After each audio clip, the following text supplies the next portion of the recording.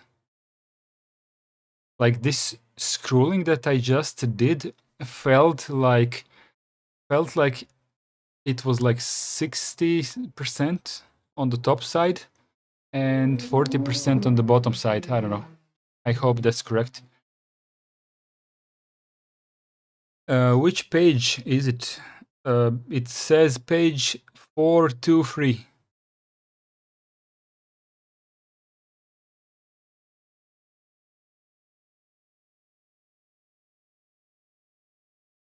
Ah, you didn't see what I was scrolling.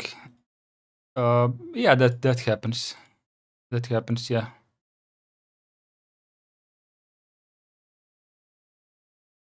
That happens frequently.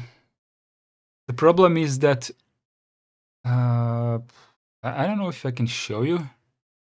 Maybe I could show you with the I can show you like this, but the cable is not long enough.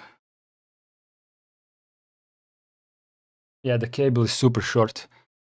Basically, yeah, I would have to go further behind. This is my right monitor, and that's the monitor from which I'm reading.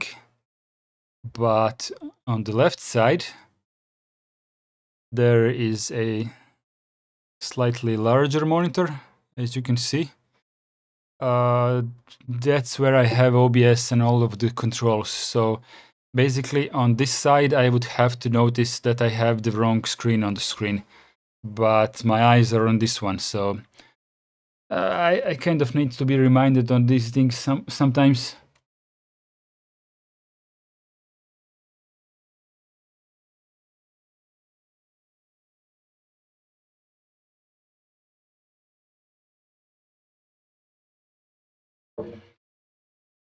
Yeah, no, I know you reminded me.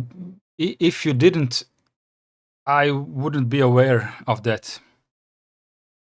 But also the chat is not on the right monitor. It's still on the left one. So I can only notice what you're typing in chat when I turn my head towards the chat. So it is what it is. Let's be cool today and start sharply at 7 o'clock, which is right about now. Right about now. I need audio signals. I can do that. I can do that. Remind me after the stream so I can configure them. Managing partitions with GNU Parted. GNU Parted is a very powerful partition editor, hence the name, that can be used to create, delete, move, resize, rescue, and copy partitions. It can work with both GPT and MBR disks and cover almost all of your disk management needs. There are many graphical frontends that make working with Parted much easier, like gparted for GNOME-based desktop environments and the KDE Partition Manager for KDE Desktop. However, you should learn how to use Parted on the command line, since in a server setting you can never count on a graphical desktop environment being available. Unlike fdisk and the gdisk, which we covered so far in this lesson, Parted makes changes to the disk immediately after the command is issued, without waiting for another command to write the changes to disk. When practicing, it is wise to do so on an empty or spare disk or flash drive, so there is no risk of data loss should you make a mistake. For the simplest way, let me see if my VM is running. My VM definitely is running. Sudo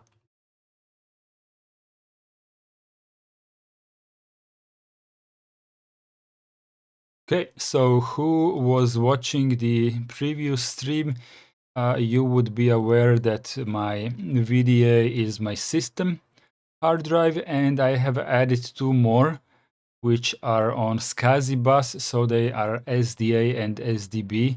That's where I practice putting some of my partitions.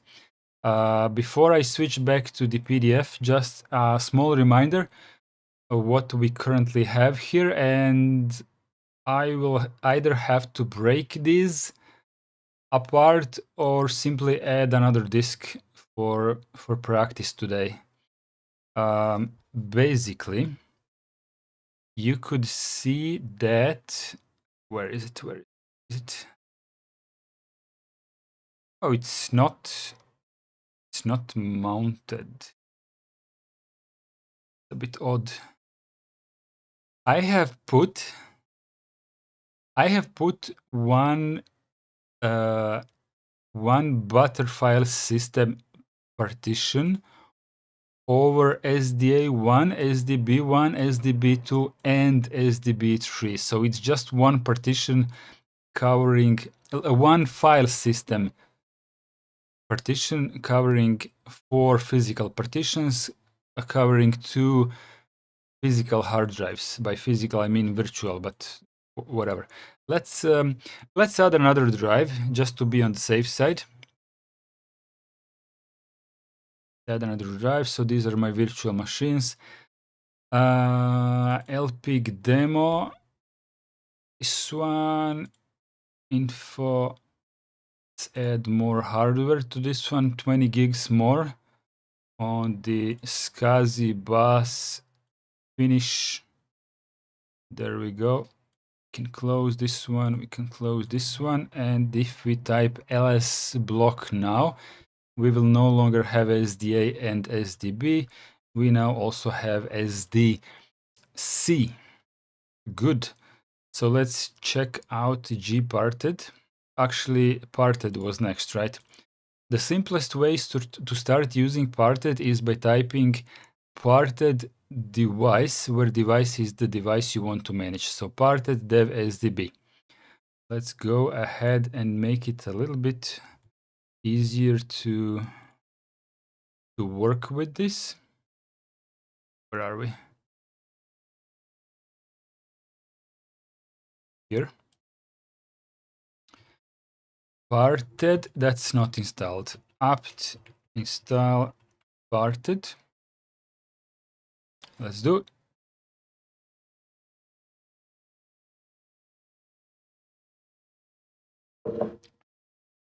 Okay, parted dev SD C.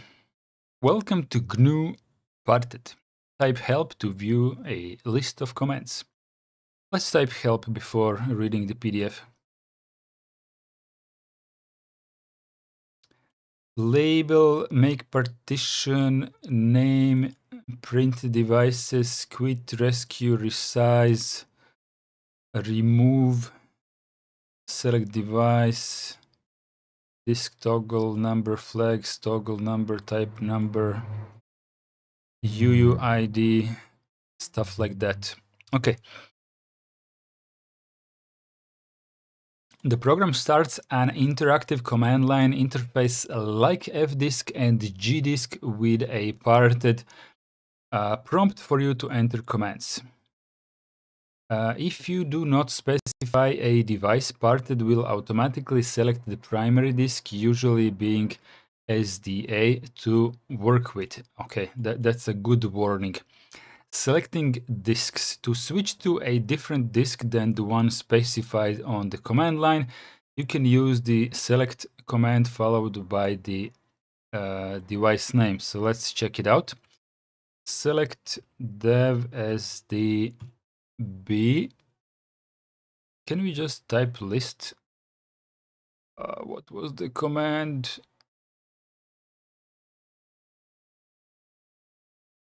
Print.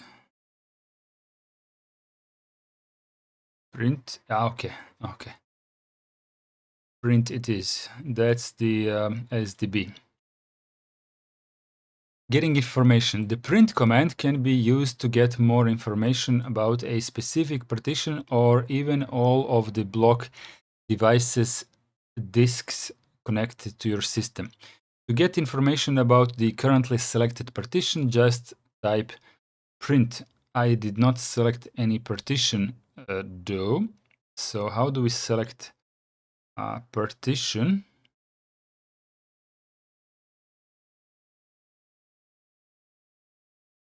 Maybe we should just print dev sdb1. Nope, doesn't work that way. They didn't tell us select device, but I selected only a hard drive, not a partition. Select dev sdb1. Yeah, we can do that. So now we can print. So we didn't get any more information than we got while we had the entire hard drive selected. It's just that the rest of the partitions are omitted here. Interesting.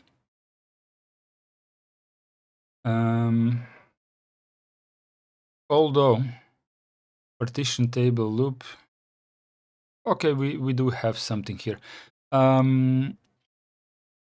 Good. You can get a list of all block devices connected to your system using print devices. Print devices. Okay. So SDA 10 gigs, SDB 1 gigabyte, SDB 20 gigs, but that's the entire hard drive. SDC doesn't have anything. Where is SDA1 partition? That's a bit odd.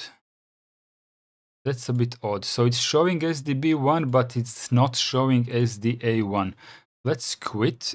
Let's block. Let's block. Okay, so SDA does contain SDA1 partition, and SDB contains 3 partitions, while SDC doesn't contain any partitions. Stefan, guten Abend. Parted. Let's type devs SDC again. Print devices. Now it's even. Actually, this is fine. I'm just a bit confused. Why did it show me this one? Maybe because we had it selected. We had it selected, yeah. Okay, so that's worth noting. If you select a partition, then it will be shown along with print devices, but usually no. Makes sense not to show number when there is only one. No, it doesn't make sense because SDB has 3 partitions, and you know it's not showing anything now. But previously it's shown only 1 out of 3 of them. Most probably because we have selected that one. Alejandro, hi and welcome in. Good. We have listed devices. To get information about all connected devices at once, you can use print all. Let's do that. Print all. So this is some more detailed information about all of the devices. All of the devices. Where was my print all command? Here. So this is where it starts. Dev SDC unrecognized disk label. That's because we have just purchased this hard drive out of the factory and it doesn't have anything on it yet. No partitions, no partition table, no label, no nothing. We have to put it, bring it to life. It does tell us how large it is. Okay, so we do have some interesting information here about all of our hard drives. I think we have 4 hard drives at this point. in time. If you wish to know how much free space there is in each one of them, you can use print free. Print free.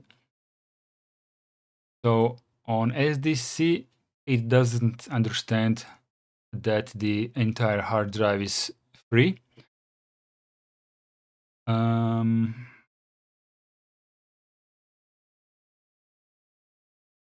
So it's only prints for the selected hard drive.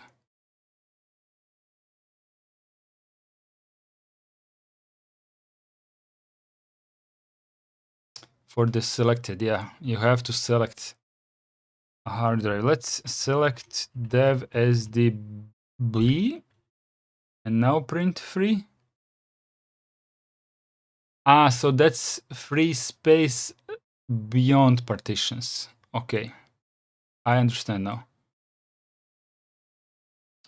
Iceblade SDC is not formatted, yeah. It's not formatted. You have to put a partition table on it. Can be MBR or GPT. I haven't put any just yet. Let's select dev SDC again, because we are going to put something on that hard drive soon. Well, now, creating a partition table on an empty disk. Dev SDC is a completely empty disk.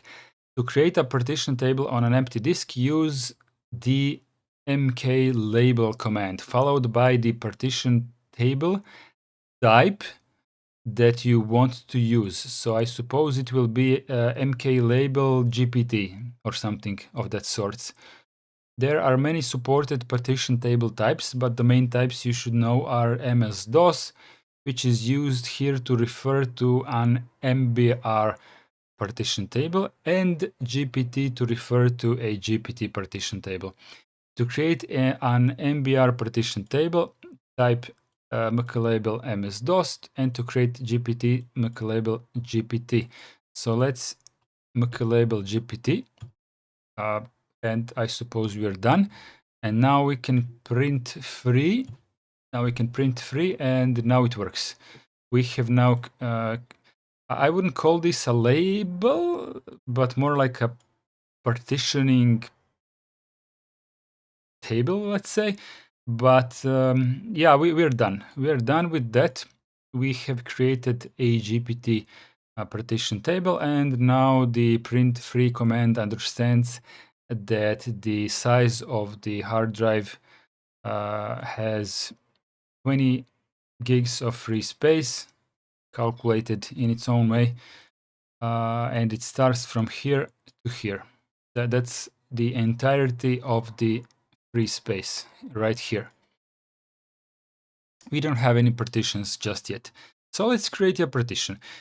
To create a partition, the command mkpart is used using the syntax mkpart partition type, file system type, start, end. So this is a bit less interactive, but still doable.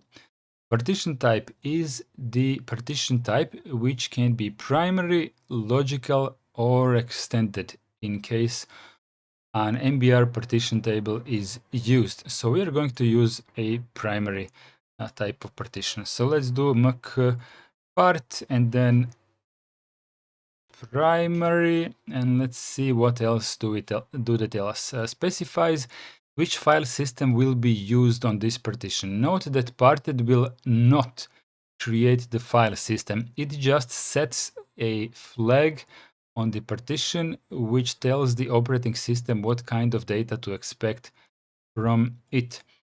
We would need to know which are our available options. Did MBR Iceblade is asking not have like a size limit of 2 terabyte? The limit was 4 terabytes for the entire hard drive and 2 terabytes for a partition size, if I recall correctly. So you would have to have 2 partitions at least on such a 4 terabyte hard drive. But we are now on GPT. We are now on GPT, so there are no practical limits. There are limits, but they are way too high.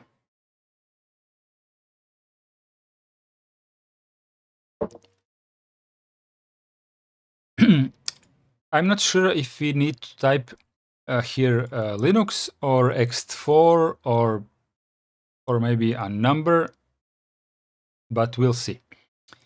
Specifies the exact point on the device where the partition begins. You can use different units to specify this point.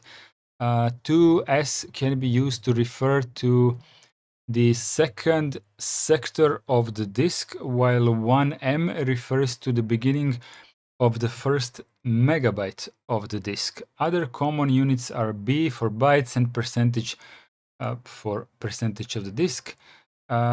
Specifies the end of the partition. Though note that this is not the size of the partition. This is the point on the disk where it ends. For example, if you specify 100M, the partition will end 100 megabyte after the start of the disk. You can use the same units as in the start parameter. So the command, so that's what I was wondering.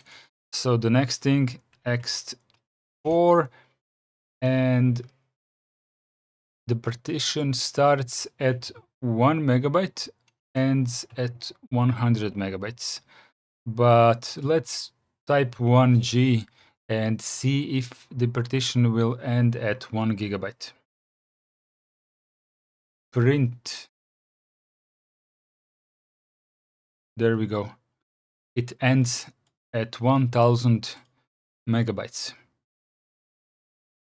Adrian Kamilovsky, welcome in. Make yourself at home. Create. Zoran is typing. Iceblade. The MBR scheme can address up to 2.2 terabytes of disk space. The limit is due to 32-bit addressing scheme. Zoran, are you sure that MBR cannot address up to 4?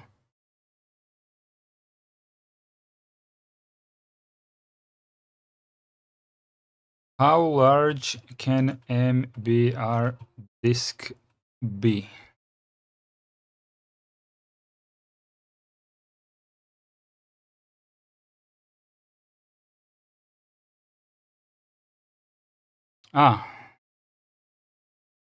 Interesting. I remembered it wrong. Shows up as 2 terabyte, yeah.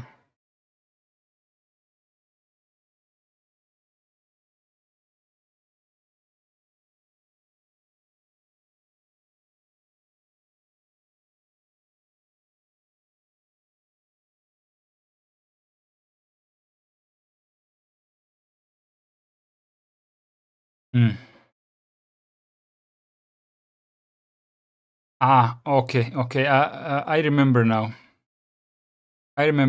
So Linux can support larger hard drives than 2 terabytes with, I think, MBR.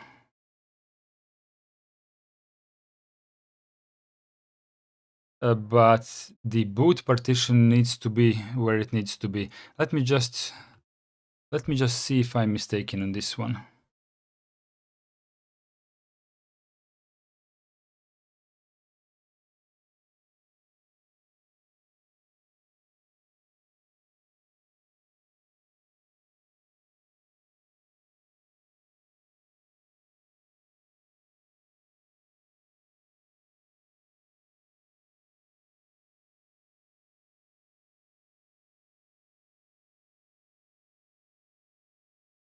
The 2 terabyte limitation of MBR should not affect your ability to boot the system, provided that the boot partition itself is within the first 2 terabyte.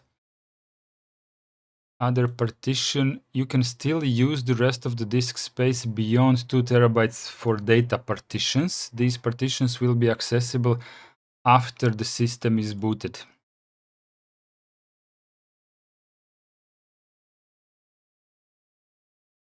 Iceblade is asking, MBR boot was the first 400-bit byte, right?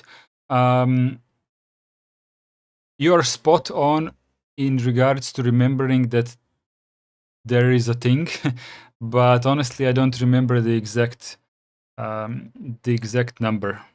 But it has to be a small partition in the beginning of the hard drive. Ludwig Fialowski, dobro večer.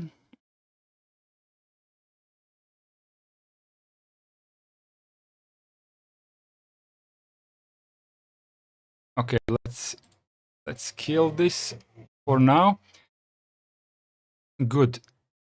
So it is what it is. You can force the partitions beyond 2 terabytes, but you have to have an operating system that is capable of handling this. So basically, you will boot from a small partition in the beginning of your hard drive, and after booting, you can mount more of the partitions.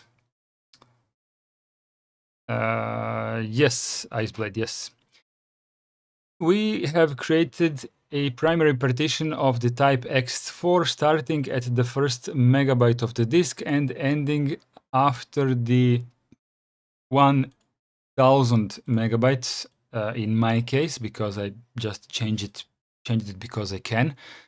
So let's remove the partition. To remove a partition, simply use the command rm followed by the partition number, which you can display using the print command. Let's go ahead and print it. So the number of our partition is 1. What if we type just rm? Will it remove the only partition that is on the drive? Partition number, oh, so it's asking us. Let's type 1 and print, and voila, there are no more partitions. So RM2 would remove the second partition on the currently selected disk. And once again, select, we have currently selected dev SDC, and it is asking us whether we want to switch. I'm just gonna press enter to confirm that I want to stay on SDC for now. Recovering partitions. Parted can recover a deleted partition. Consider you have the following partition structure.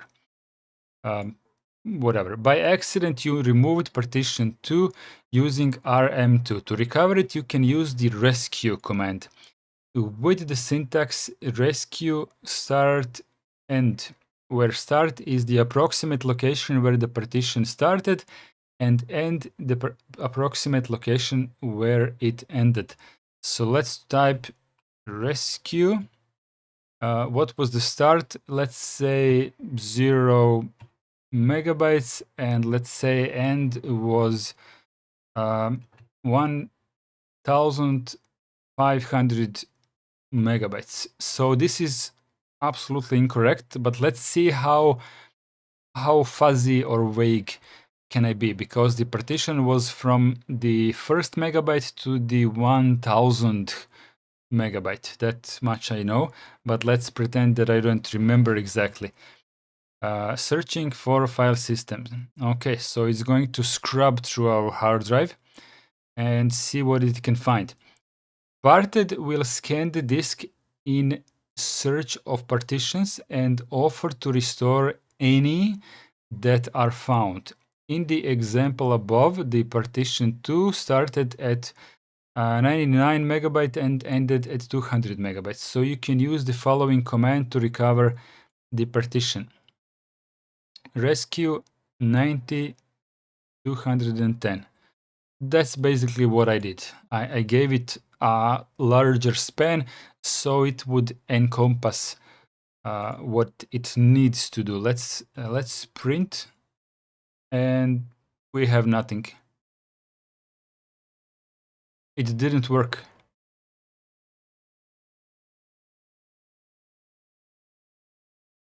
Let's try rescue 0M and then 1050M. Let's see if this works. An ext4 primary partition was found. Do you want to add it to the partition table? So the question is, why doesn't it want to rescue mine? Pizarro25, hey Dart, I don't know if you remember on the last stream I told you that I wouldn't test ZRAM swap versus regular swap. Your sentence is a bit odd. That I wouldn't test ZRAM swap versus regular swap. So you did test it and the result was that ZRAM was faster, yeah? I have also tested it on my 16 gigabyte laptop, and I was trying to learn more about how it works. I was actually thinking about how it will work, because at the start I thought that it was like if you have 16 gigs of RAM and you make ZRAM out of 50% of that. I thought that it will only leave 8 gigs of RAM and use the remaining 8 to convert into ZRAM swap. But it turns out it doesn't work that way. It only reserves, if I'm talking about 50%, right? It only reserves 8 gigs if the need arises for swapping. But if you put swappiness to 100, then there will be no need for swapping whatsoever up until you reach 16 gigs of RAM usage. And once you reach 16 gigs of RAM usage, then and only then ZRAM will kick in as fast as it can. It will compress the what it needs to compress, and it will start doing its thing, right? Basically, it will give you 24-ish gigs of RAM. So basically, it's like downloading the RAM from the internet. And this time, it's not even a joke.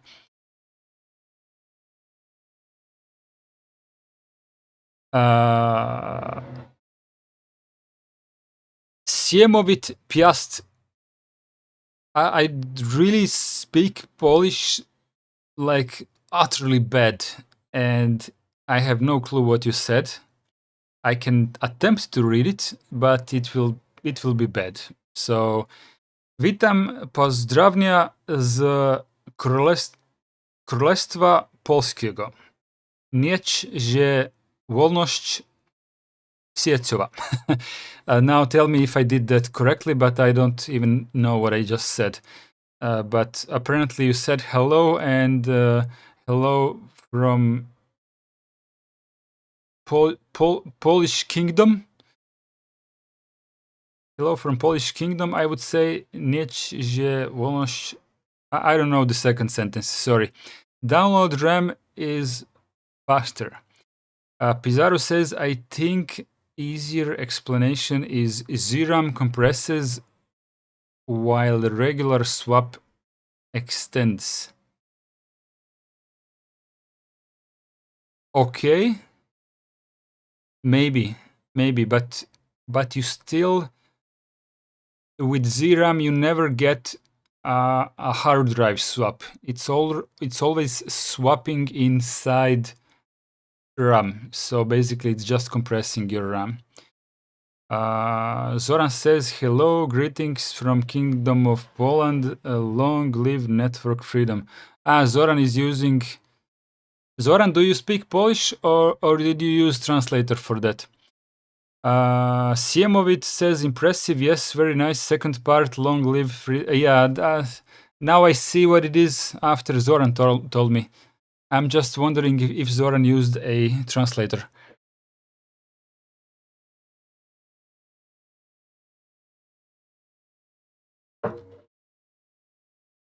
I have at least 3. I just use a translator. Good job.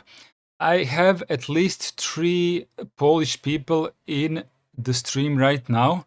As I said, at least 3 because 3 of you guys have announced yourself. So there may be a 4th person. I don't know. I'm just wondering, how did you come to this stream, or maybe what brought you in here? Because I would understand that one random person from Poland would come, but I have never before had more Polish people joining at once. So I was just wondering if YouTube did something with the algorithm, or what happened. It's just interesting. But I'm glad to have you very, very much. Did it find any partitions? Apparently not. Let's try to type exactly where my partition was. It was between 1M and 1G. Let's see if that will work out. Linux unites, I think. Zoran says. Pizarro25 says, also wanted to ask, when use snapper and wants to roll back, it doesn't do anything. ChatGPT says, type rollback and number, but it doesn't work. Can you help? I never used a full rollback with snapper. I only allowed snapper to do its snapshots, and if I would have the need to take one of my files from a snapshot, I would simply go into the snapshot folder and fetch my file and put it on my production partition. I don't need to roll back to a full snapshot, because snapshot keeps all of the files accessible as it's a normal folder. You can just type MC, take the Midnight Commander up, go into the folder where your snapshot is, and just copy it. Just one file or one folder or whatever. You don't have to restore the entire partition, unless you really need to do that. But let's not sidetrack too much. Keep the thoughts, Pizarro25, for the side quests up until we finish the lesson. Then we can do all sorts of questions if there is enough time and people are not sleeping already. This will recover the partition and its contents. However, in my case, it doesn't work whatsoever. It just doesn't work. I don't know why, but it's not reliable enough. Note that rescue can only recover partitions that have a file system installed on them. Empty partitions are not that. So that was the thing. Okay, let's do it again. Create partition primary x4. Good. Let's quit this one. mkfs.x4 on the dev SDC1, and let's go back to parted and let's print.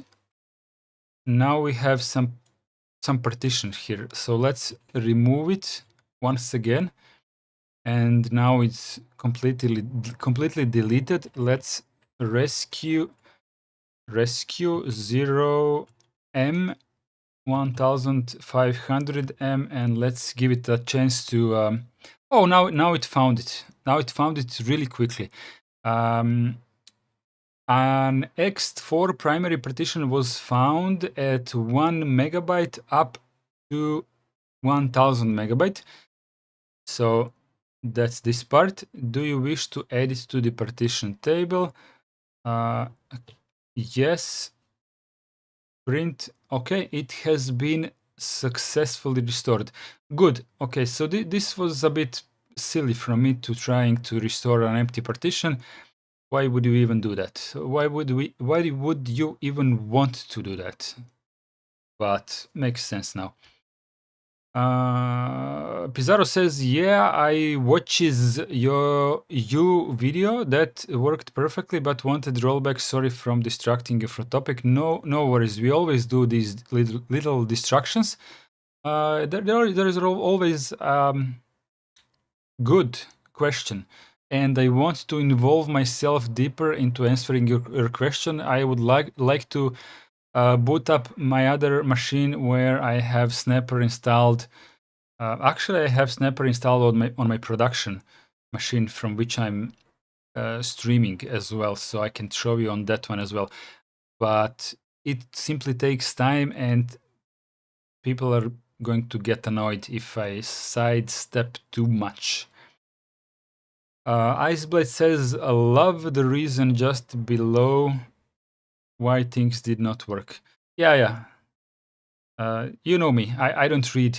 I don't read in advanced. I simply love to dive into logic, if that makes sense.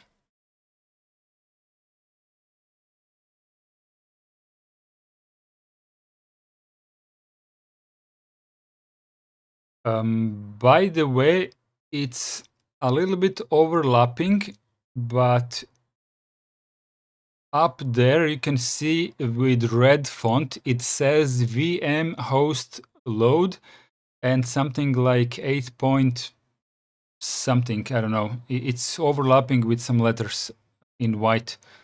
That's my virtual machine host, which hosts like 10 virtual machines, and one of these machines is this one where we are doing this. Yeah. So if we slightly overload one of the VMs, which is this one, you can see how the load of the host machine goes up and down. It's no big deal information, but I kind of thought it would be nice. Maybe I should have made it more readable somehow, like put a background behind it.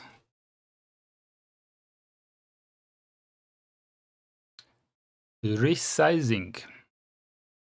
Parted can be used to resize partitions to make them bigger or smaller. However, there are some caveats.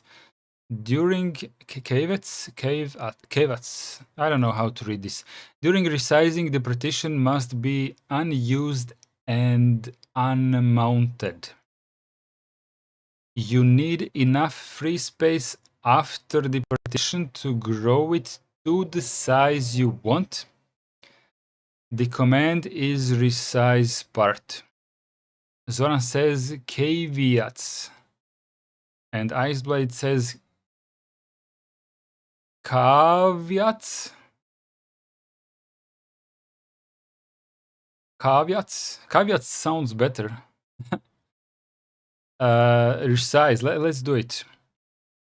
Resize part 1.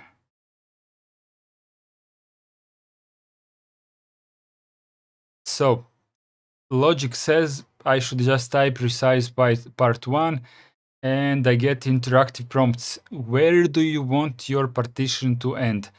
Let's not make it end at 1 gigabyte. Let's put it at 2G. And we're done. It's already finished. Print. It now says that it's 2 gigs. Let's quit. Let's mount it. Dev SDC 1. Let's mount it to minute. I don't know. Let's mount it to FAT, whatever. DF. Yes, that's what I thought. So the size of this partition is actually the size of the file system on the partition is actually 1 gigabyte. No matter that the partition has been enlarged, you need to resize the file system on it. Let's see if the PDF is going to teach us that. Phonetics is fun, Zoran says. hard to pronounce over text. Yeah. I don't mind pronouncing it wrong. That's why I have you guys. Trying to grow partition 1 using resize part would trigger an error message because with the new size partition 1 would overlap with partition 2. We did not try that, but logically such a thing would happen. However, partition 3 can be resized as there is free space after it, which can be verified with the command print free. Okie dokie. So you can use the following command to resize partition 3 to 350 megabytes. Resize part 3 and let it end at 350 M. Okay, and then we are done. Remember that the new endpoint is specified counting from the start of the disk. So because the partition 3 ended at 300 megabyte, now it ends at 350. But resizing the partition is only one part of the task. You also need to resize the file system that resides in it, or maybe on it. For ext234 file systems, this is done with the resize 2fs command. In this case, in the case of the example above, partition 3 still shows the old size when mounted, which is something that I already verified. So let's unmount FAT. Nope. Minute FAT. Okay. Oh, we have some spammers on Twitch.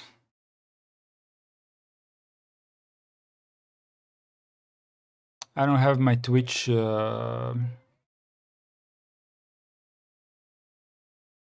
control panel running.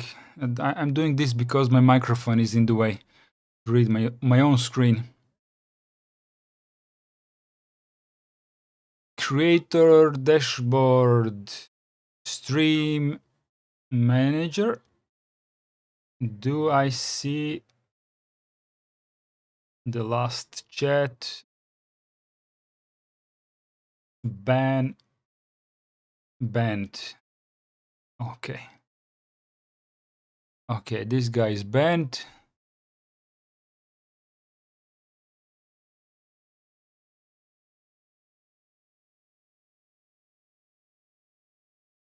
Back to the stream. Oh, did the spam disappear from the chat here when I banned the guy?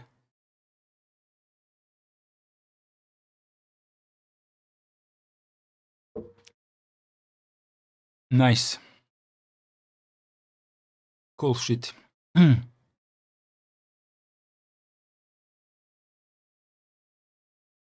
Now I'm wondering why didn't my bot do anything to that person? Was it even a link? Never mind. We'll wait for the next spam. To adjust the size of the command, to adjust the size, the command resize to fs device size can be used, where device corresponds to the partition you want to resize, and size is the new size.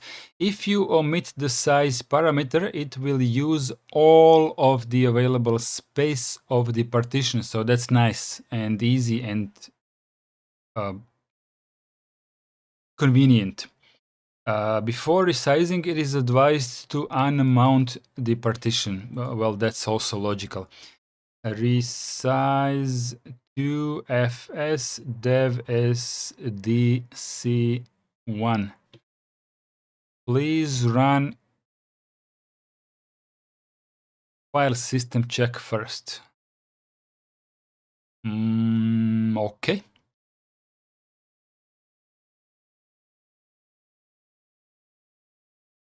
Make it clean. Dev sd, was it C1? Checking. Appears to be clean. Resizing. Okay, let's mount it again. DF, and now it's 2 gigabytes large. Let's unmount it again because we are going to delete it probably. Oops. What? Unmount. Okay. There, Zoran says there was at and some gibberish. Yeah, I saw some gibberish as well. In the example above,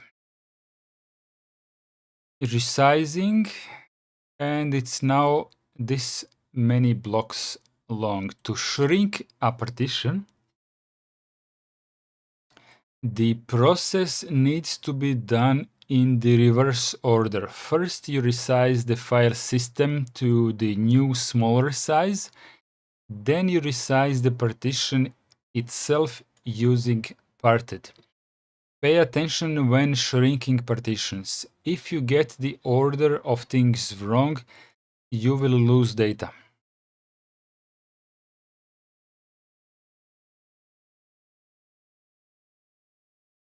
In our example, resizing and then resize part. Do you want to continue? Yes. Print, and they have resized it to a smaller one. Instead of specifying a new size, you can use the -m parameter of resize to fs to adjust the size of the file system so it is just big enough for the files on it. Let's see what will that do to us. Resize to fs -m. This may be good for creating CD ISO images. You know, resizing the partition down to whatever is currently taking its space. Dev SDC1. Oh, once again, we have to file system check.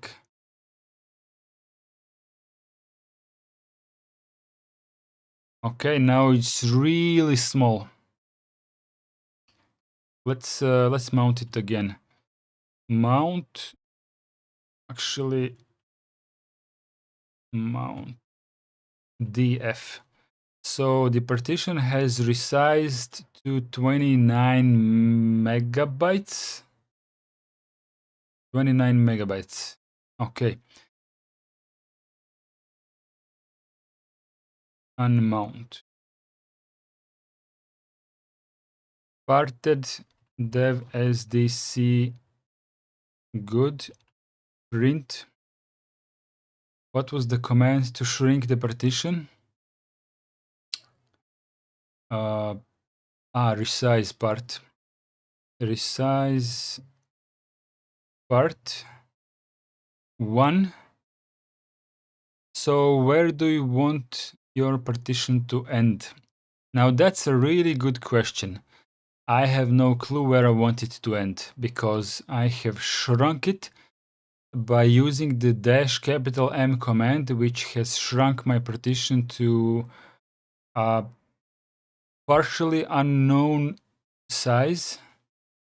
And now I have to guess where do I need to align the physical partition. So I suppose the safe way to do this would be to read how large the file system currently is, and then with parted, resize the partition to slightly more, just to be sure that you don't hit it, you know, under the limit, but slightly up on the upper side of the limit, thus leaving some unused space, right? And then going outside of the parted and ordering the file system to expand just a little bit to reach the new size of the physical partition. That's how I would do it in a safe way. If there is no mechanism in parted that can detect the file system size and offer me a choice. Let's see what happens if I do it in a really bad way. Let's resize it to 20 megs, which is definitely below, what was it, 29 megs the file system is. So let's resize it to 20 megs. Shrinking can cause data loss. Yes, that's exactly what I want. I want to cause data loss. Let's type. Actually, let's not do that right now. Let's put something in the partition so we can witness the data loss. Mount. Okay. Do we have MC? Yeah. Minute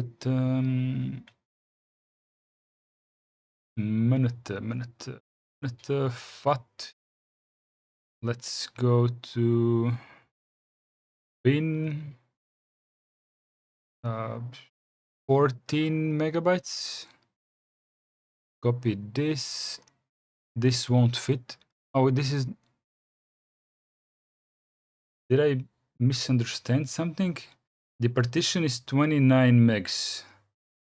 And it's now 98% full after putting two files that are 26 and 14 megs. How is that possible? Minute FAT do HS star. Oh, those are kilobytes. Those are kilobytes. That's why it didn't fill up.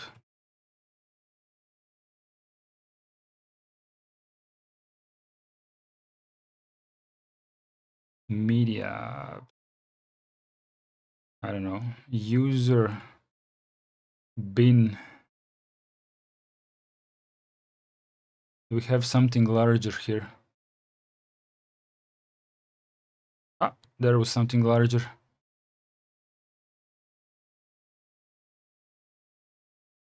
How big is that? That's like 3 megabytes. Oh, that's like 15 megabytes. And 10 more. Is it full now? Let's put some more stuff until it cannot fit anymore.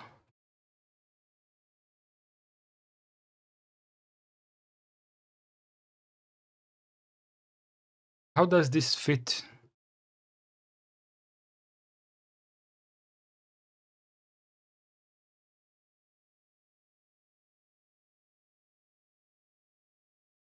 Oh, this is 100 kilobytes. Miscalculated again. I need to sort my MC to show megabytes or something.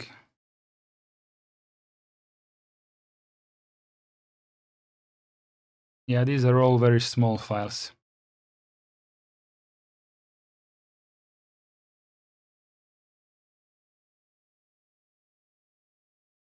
I'm waiting for it to tell me it cannot fit anymore.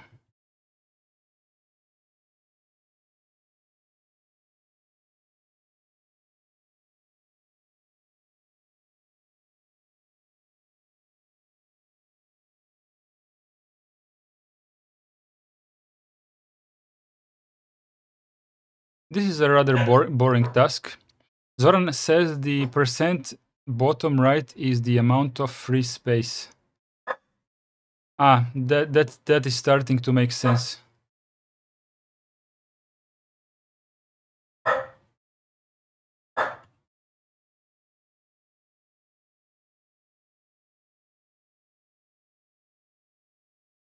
Well, we are at 7%, so that's good.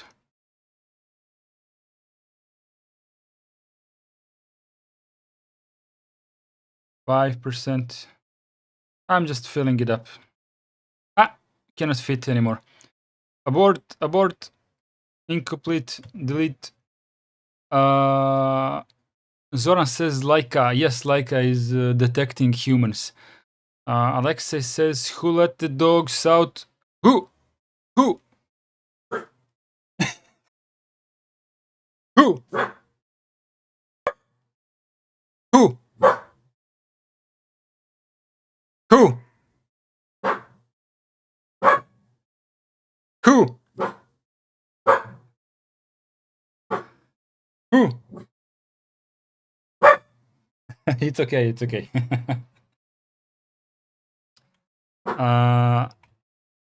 Unmount dev, not dev. I wanted mount. Oh, there we go. It's busy because I'm in there. Now I'll unmount it. Good. Let's go back to parted. Print. Let's resize partition number 1. Let's resize it to 20 megabytes, which is below the actual size of the file system. Yes. Okay, let's print now. Yeah, now it's definitely 19 megabytes. Okay, let's mount the partition again. Let's see what it feels like. Mount. Yep. Okay, wrong file system type, bad option, bad superblock on your partition, missing code page or helper program or other error. The message may have more information after failed mount system call. Bad geometry. Block count exceeds size of the device. Guys, we have ruined it. Ghost Warrior, welcome in. Says, hi bro, for hard drives, not SSDs, which file system do you recommend? Btrfs file system or exFAT? Okay, that's an easy question. It's only exFAT. With this choice, it's only exFAT. Alexei, I know I can resize it back before I put something there. And that's what I was planning to do. I was just trying to answer to Ghost Warrior. Ghost Warrior, Btrfs file system is bad for a mechanical hard drive. It is going to be very slow. It can work, but it will be very slow. It is pretty much designed for SSD usage.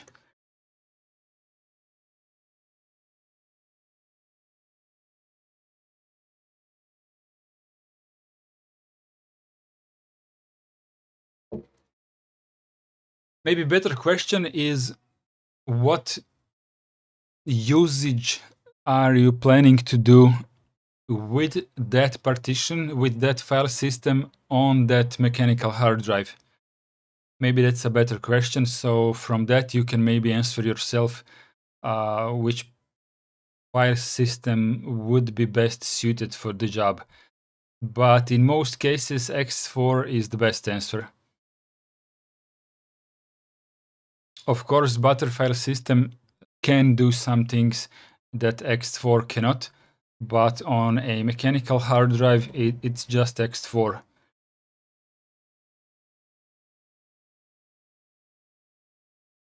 Okay, let's go back to not G, but just to parted. Let's resize the partition, resize. Resize part. Okay, partition number 1, where is it going to end? So we know that our partition ends at 29 megabytes roughly. So let's give it 40 megabytes. This is way beyond, but let's just be very safe. We have resized it. Let's quit. Let's mount it immediately and see if it works. Mount dev SDC, still not good. Let's check it first. File system check. The file system, the physical size of the device is 9,000 blocks. Either the super block or the partition table is likely to be corrupt. Did we not resize it enough? Or did we simply kill the partition file system?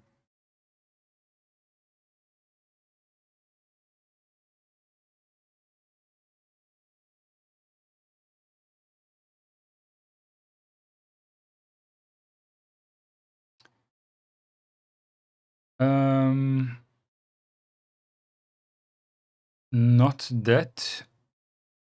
Not enough. Alexei is saying not enough.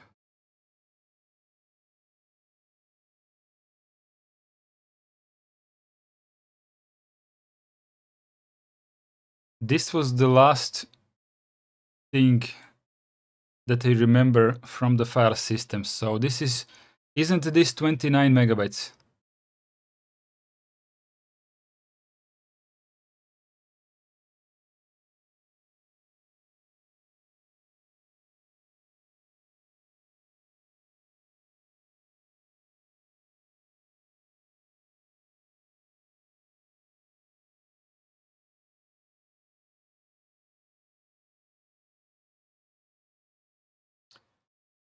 Parted. It starts at 1 megabyte, ends at 40, so the size should be 39, which says here. So how is it not enough? Resize part. Doesn't make much sense to me. Where do we want it to end? You want 100 megs? Let's do 100 megs, but it's a bit odd. Mount it. Now it mounted. So how was it that it was not enough? Look, if I type df, you can see that it is 29 megs. How was 40, or to be more precise, how was 39 not enough?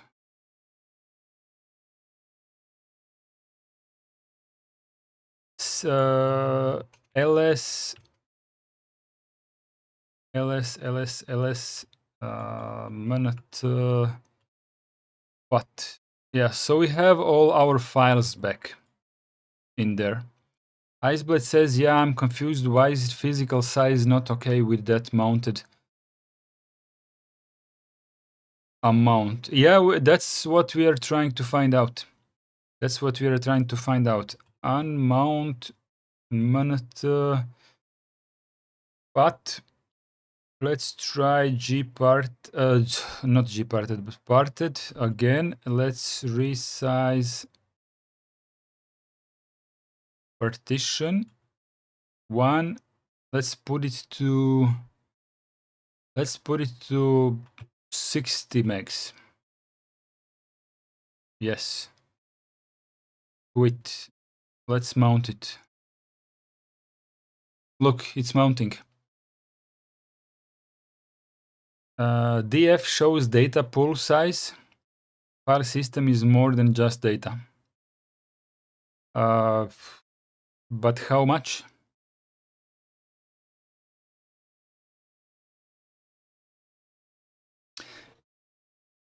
When you resize the file system to a lesser size, then how do you know how much is it safe to resize the physical partition to with parted? That part is slightly not confusing, but it needs to be cleared up. Unmount. So you have seen me setting the new size of the partition with parted to 60M, but it starts at 1M. So basically this is 59 megabytes physical partition. So let's scan it first. Now let's resize it.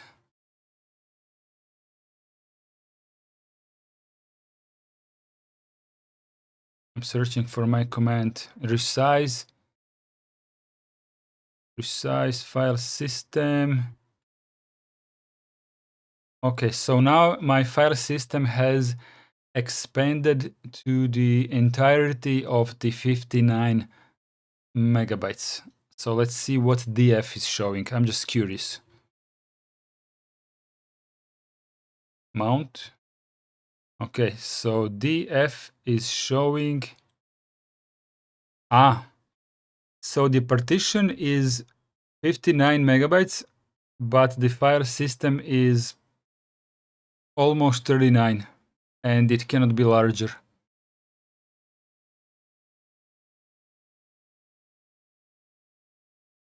Unmount.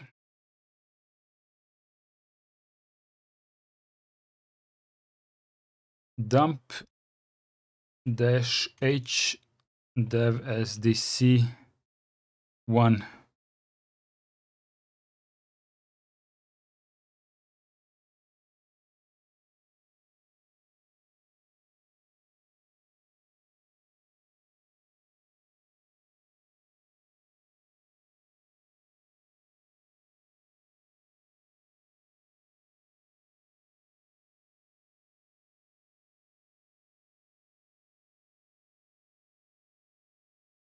Ah, 16 megabytes of journal size. Okay. This clears up some of the confusion.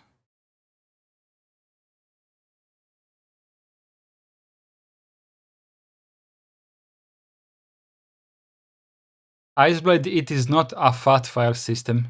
This is ext4.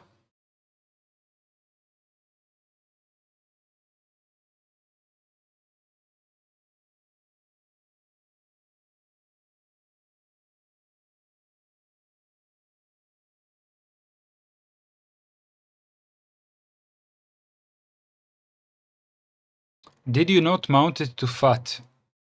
No, I have mounted it with automatic file system detection. I only mounted it to a folder which is labeled as FAT. That's that's all.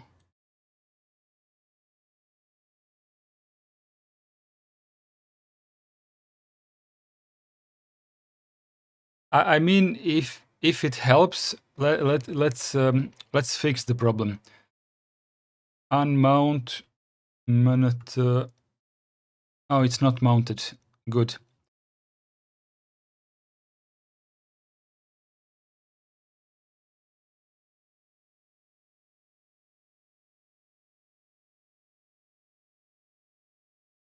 Mount dev sdc1/minute /6. Okay, so according to Iceblade, we are now using sex file system. Is that a good joke or a bad one? Oh no. Okay, I did not really get a proper answer. Let's see what the PDF says. They have resized their stuff. Instead of specifying a new size, you can use the M parameter of resize to adjust the size of the file system so it's just big enough for the files on it.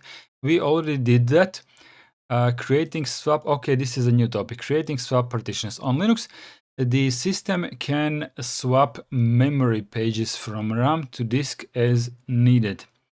Also, if you buy a modern Android phone, sometimes they will sell you swap memory. Have you ever seen an Android device being marketed as having something like 16 plus 8 gigabytes of RAM? Yeah. On Linux, the system can swap to disk as needed, storing them on a separate space, usually implemented as a separate partition on a disk, called the swap partition or simply swap.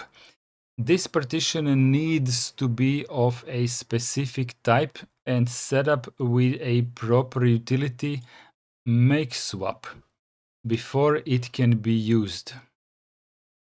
You haven't seen that marketing? Let me show you. I just find it a bit funny. GSM Arena.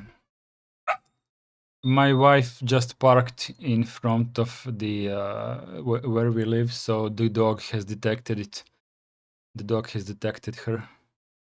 There will be some barking. Let's go with which brands do that? I don't know. Maybe Xiaomi. Let's try this one. 16 gigs of RAM.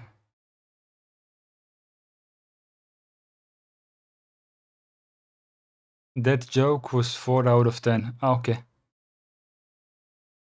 Maybe Samsung. What is edgy about this phone?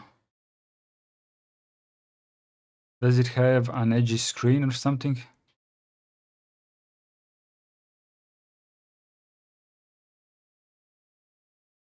Nope. Android phone 16 plus 8 RAM, something like that.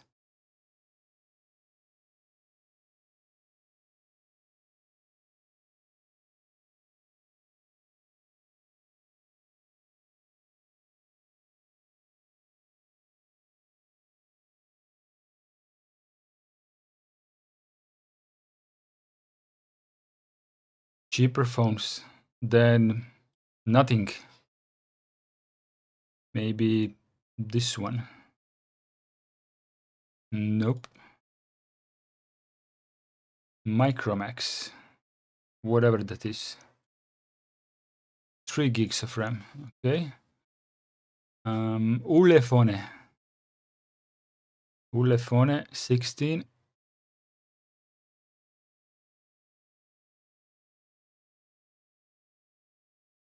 Sony.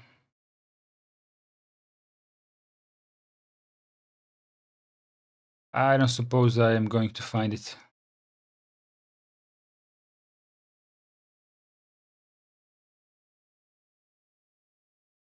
Let's try the faster way. Which phones advertise RAM as 16 plus 8 gigabytes?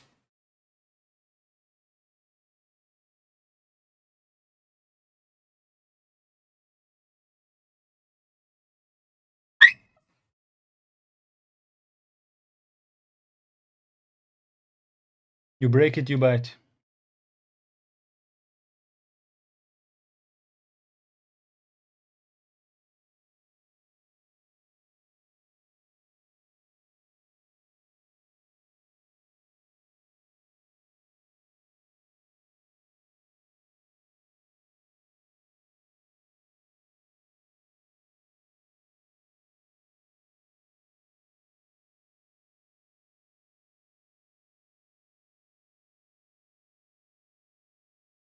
Storage, 12 gigs of RAM.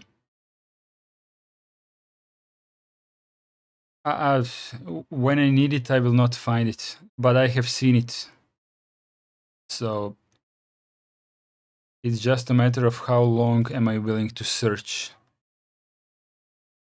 Which phones advertise swap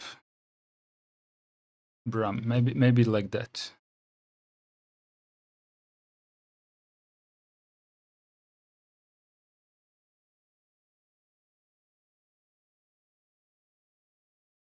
So Xiaomi,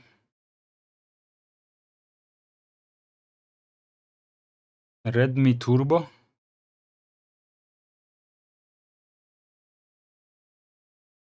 I don't know. Maybe the backlash of it made them stop marketing it like that. I don't know. Let's me.hr. Let's try one more thing.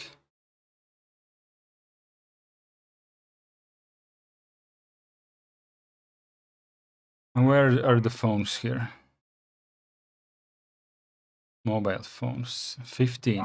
Okay, so this is the top of the line Xiaomi phone.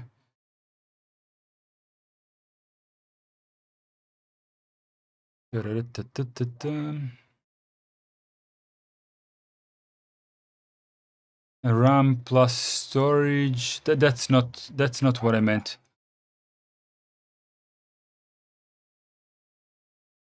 Okay, let's go with the cheaper one. Let's go with a cheaper one. Do they not have cheaper phones? What the hell? Ah, that's 15, sorry. That's 15. Let's go with the cheapest one. 300.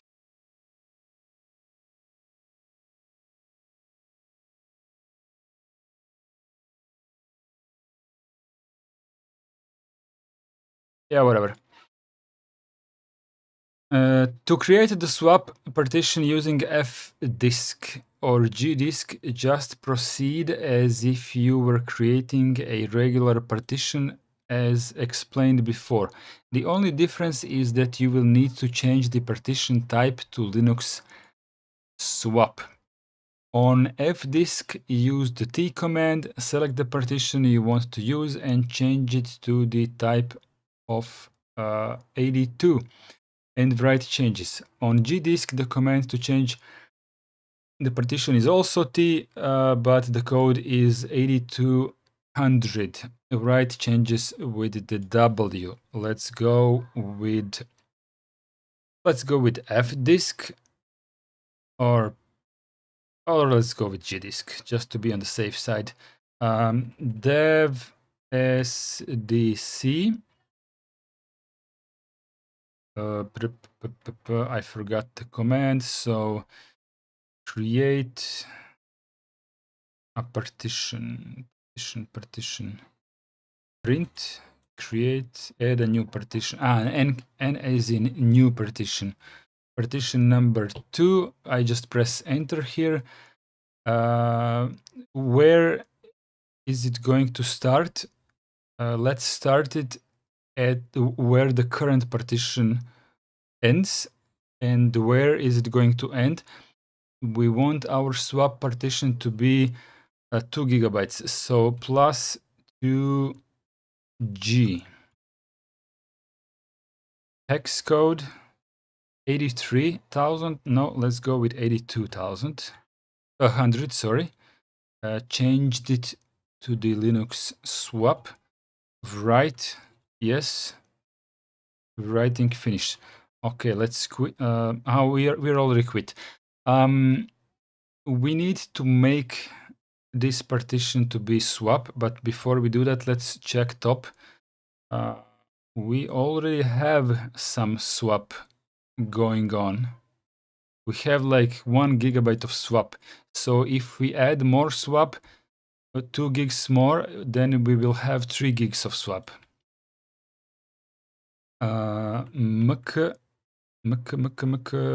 mk swap dev sdc2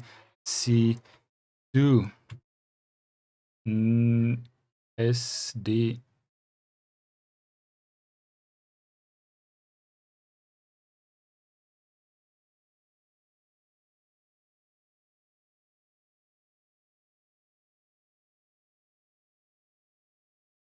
What did it do wrong?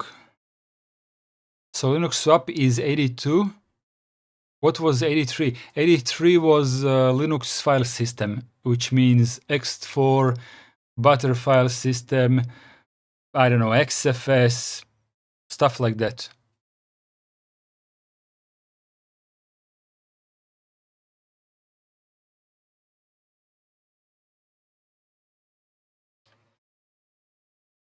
We have we have Linux swap as a second partition of SDC.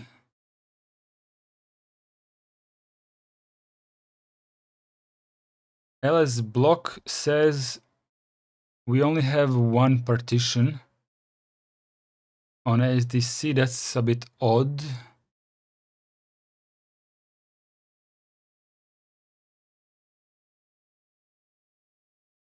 So CF disk also sees SDC2.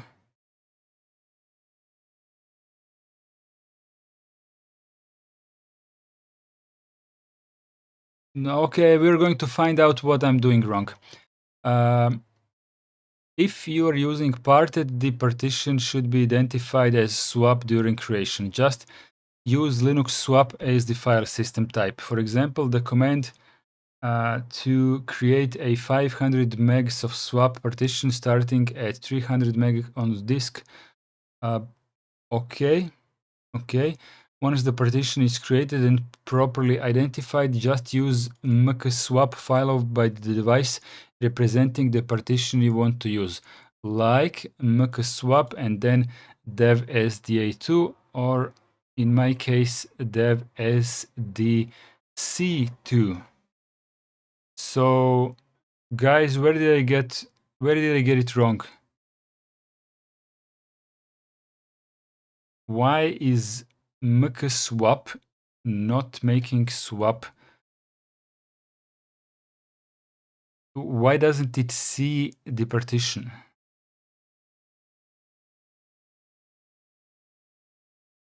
Maybe maybe the partition manager didn't do its job, but it wouldn't show up on other partition managers. Check the message. Looks like kernel didn't reread the partition table.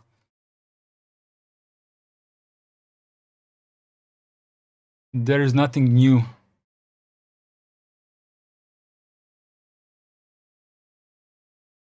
Let's try with fdisk instead.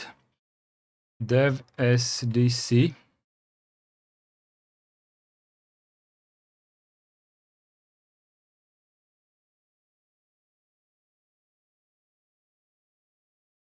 Okay, delete a partition.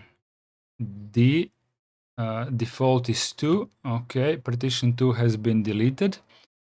And for a new partition, it will be the second one again, first sector default one again, and the size will be plus 2 gigs once again. And we are going to write this. Partition table has been altered, syncing disks. Let's type the message.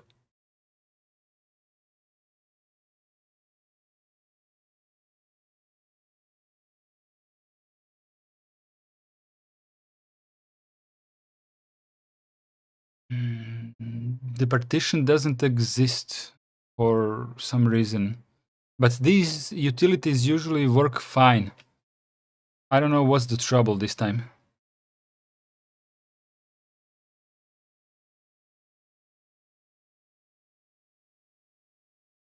I was thinking about it, but I didn't do that because why?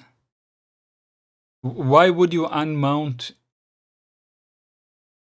a partition which you're not touching?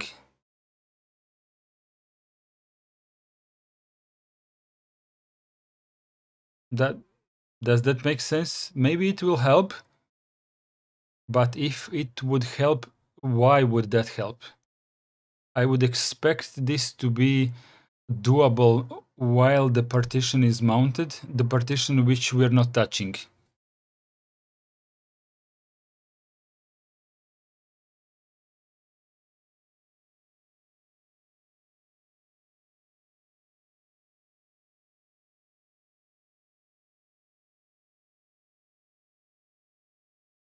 Maybe disk utilities didn't tell the kernel to reread the table since disk is in use.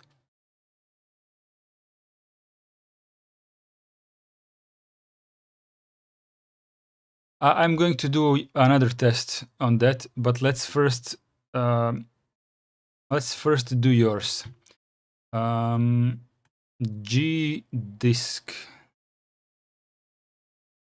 Can we print? Can we just write? Let's just write what is already there. ls dev sdc. Yeah, now it did what you expected.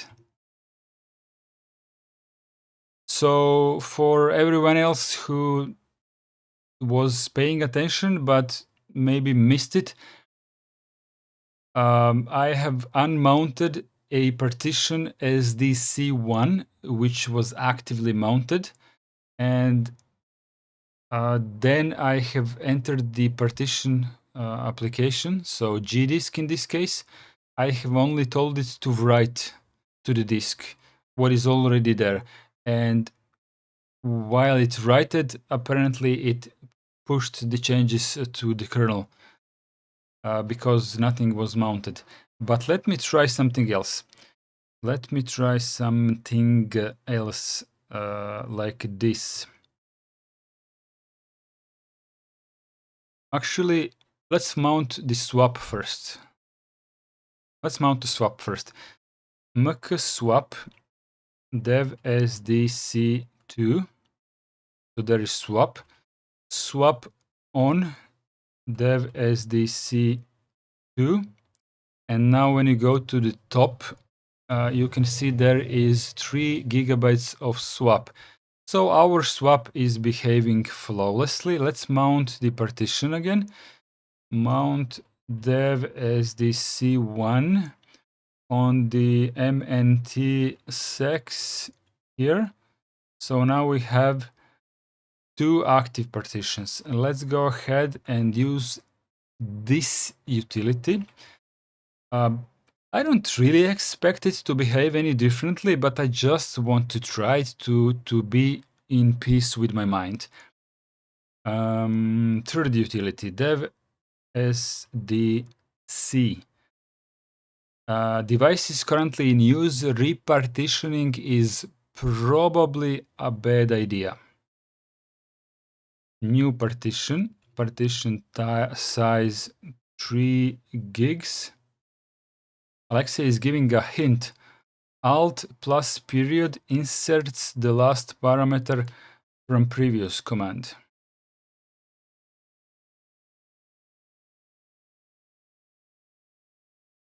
I have created SDC3 as a Linux file system. Why is this one marked as Linux file system? No, that's weird. It should be swap. Let's write this. Yes. Partition table has been altered.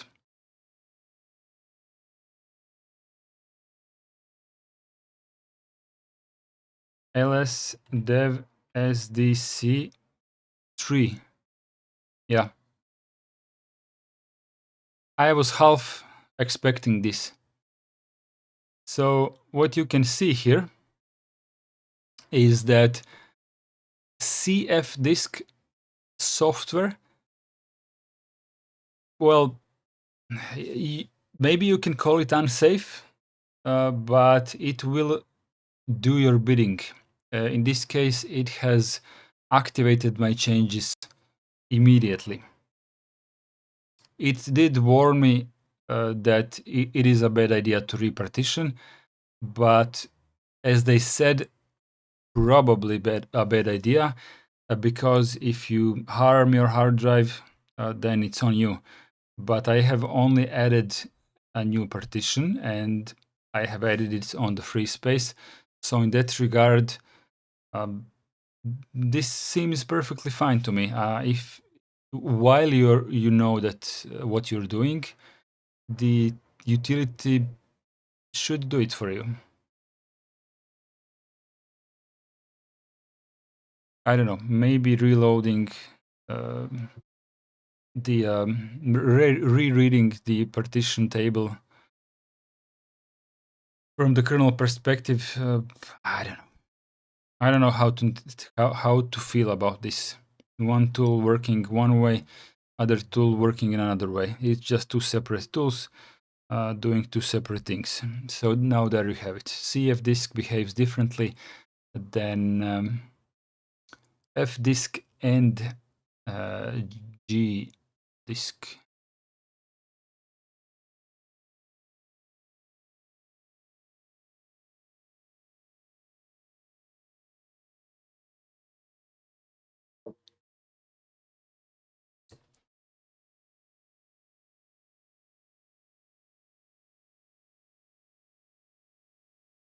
Similarly, swap off followed by the device name, you will disable swap on that device. Let's swap off without parameters.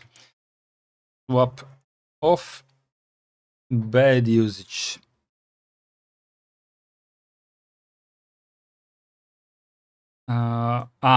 All swaps. So that would be -A to remove all swaps. So right now we have no swap.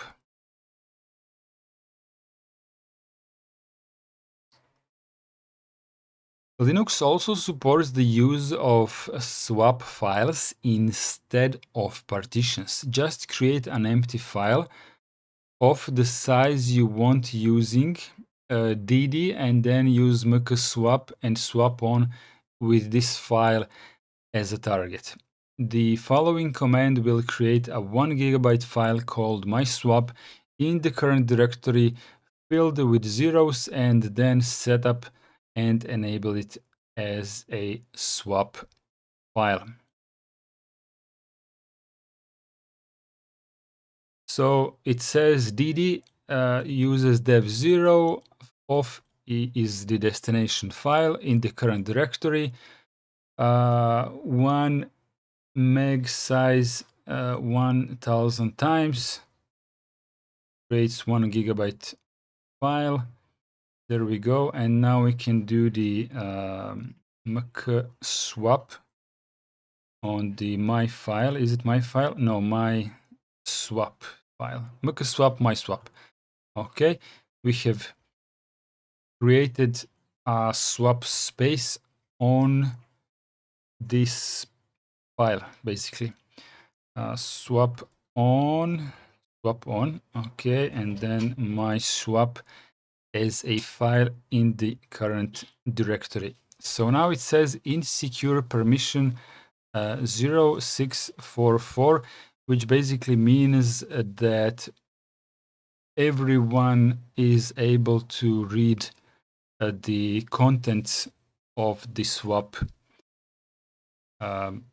space, which they consider insecure. Let's see if it was mounted. Yes, it was mounted. Swap off. So chmod 600 my swap. Now let's mount it again. Now it is no longer complaining about the insecurity. If is the input file the source of the data that will be written to the file. In this case, it is the dev0 device, which provides as many null characters as requested. Off is the output file, the file that can be created. BS is the size of the data blocks, here specified in megabytes, and count is the amount of these blocks to be written to the output. So 1024 blocks of 1 megabyte each equals is 1 gigabyte. Make swap my swap. This works. Swap on using the command above. This swap file will be used only during the current system session. If the machine is rebooted, the file will still be available but will not be automatically loaded. For automatic loaded, of course, you need to fill up the file at the CEST tab. You can automate that by adding the new swap file to etc tab, which we will discuss in a later lesson. But just to show you quickly, this is how I use swap on my computer. Fast fetch, this is now my Arch Linux. So cut first tab and grep swap. So this is the line. This is the just a second. Ja sam dao pasu jest. This is the line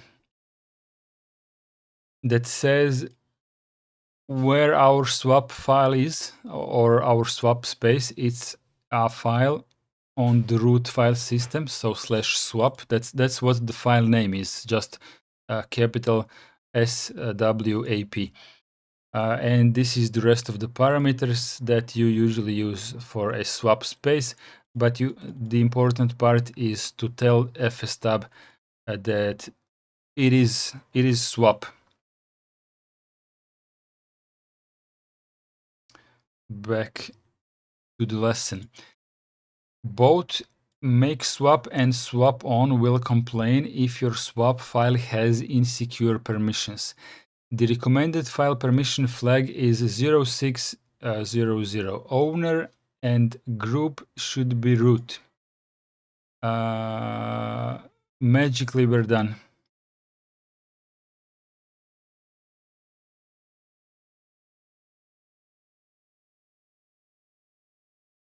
Now, who watched the last Sunday lesson is going to help me answer these questions. Which partitioning scheme should be used to partition a 3 terabyte hard disk into 3 1 gigabyte partitions, and why?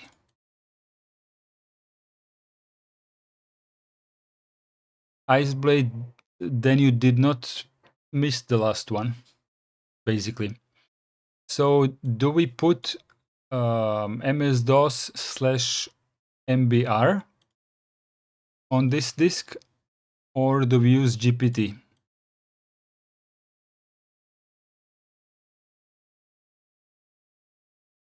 Okay.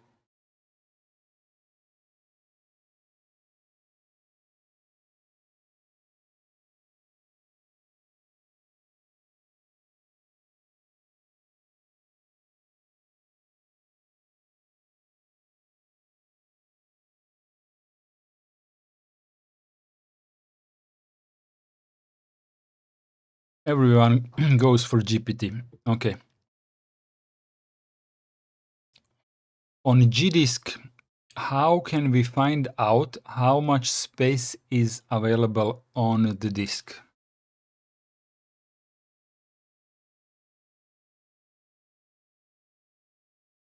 Well, you enter the GDisk application, and then you type the question mark, and then it lists all of the available commands, and then you choose the one that says list me all of the free space. That's how you would do it, right? How much space is available on the disk? Was it F for free? N was make a new partition. D was delete. I forgot. Maybe F was free. Let's check it. Which program? GDisk. GDisk.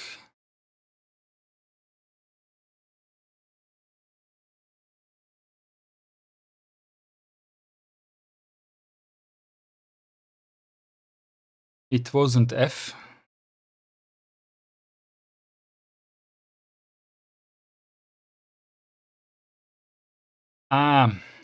Yeah, on the F disk you have a separate command for free space, but on G disk it's in the print command.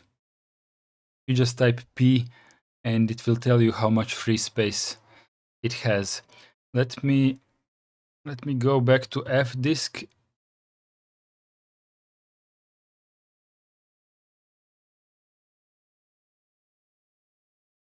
Yeah, list free unpartitioned space. So it was F, but a capital one. Good.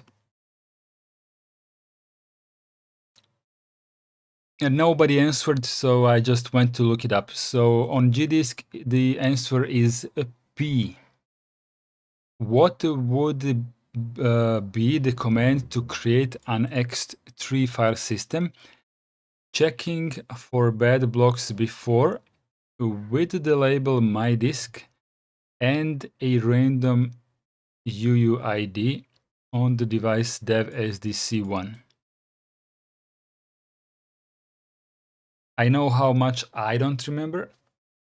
I think we need to do this the same as the previous one. Nobody will know this command in full. Was it S1 something? No. It was mk e. It goes like this. It goes like this mk e 2fs. No, mkfs dot ext3. So this one.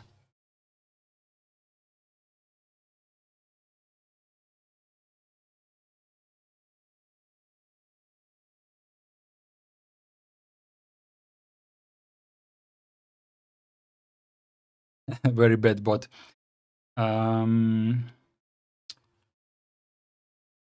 Link. Does it work like that? I forgot.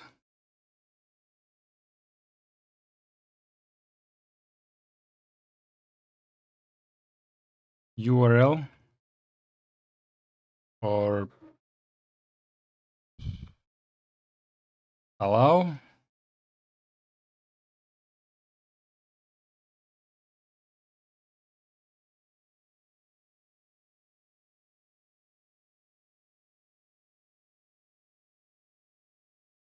Let me check.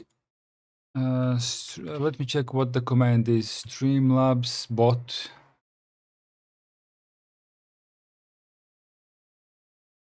Streamlabs bot. Cloud bot. Commands.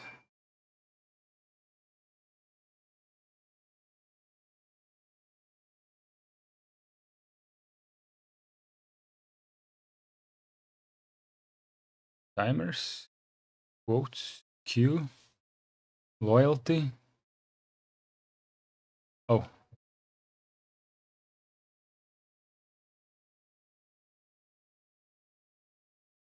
Loyalty store. User management.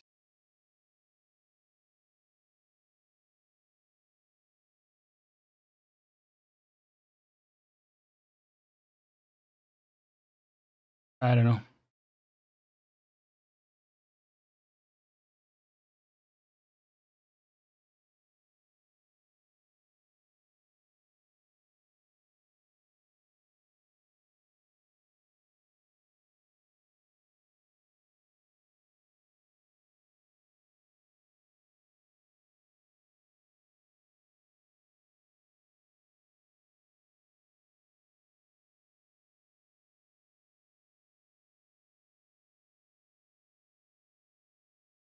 Sorry, I'm looking for permit.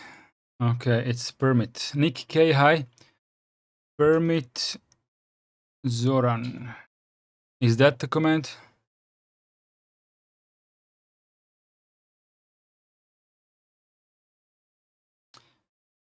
Permit Iceblade.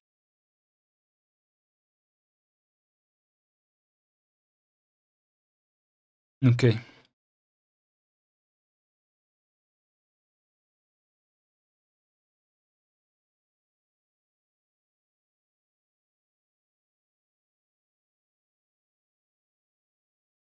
Okay, so what would be the command to create an ext3 file system checking for bad blocks before? Let's see how to check for bad blocks. Was it dash something? Cluster bytes, enode, journal, flex, number, reserved, last feature. errors.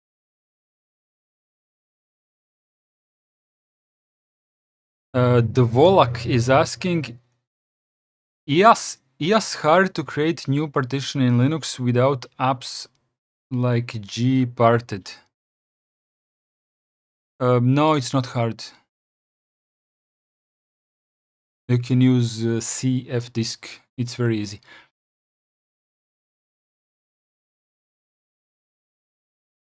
I see what Alexei wrote, but let's do man mkfs.ext3. So -c.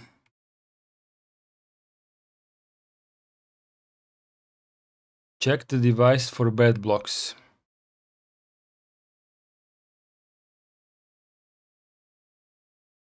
Bad blocks -c with the label my disk.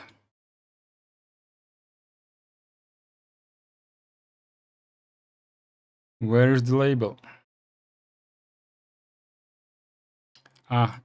Capital L. Label is capital L. And then we need a random UUID. So I think we can just omit the -u in this case. So just mkfs.x3-c capital L and then dev sdc 3, was it? Something is missing.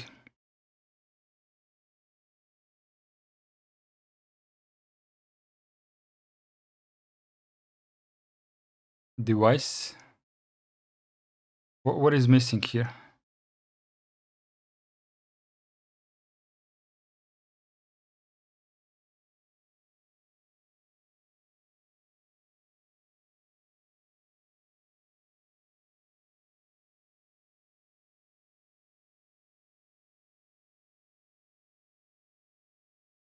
You forgot the actual label? That's good to know.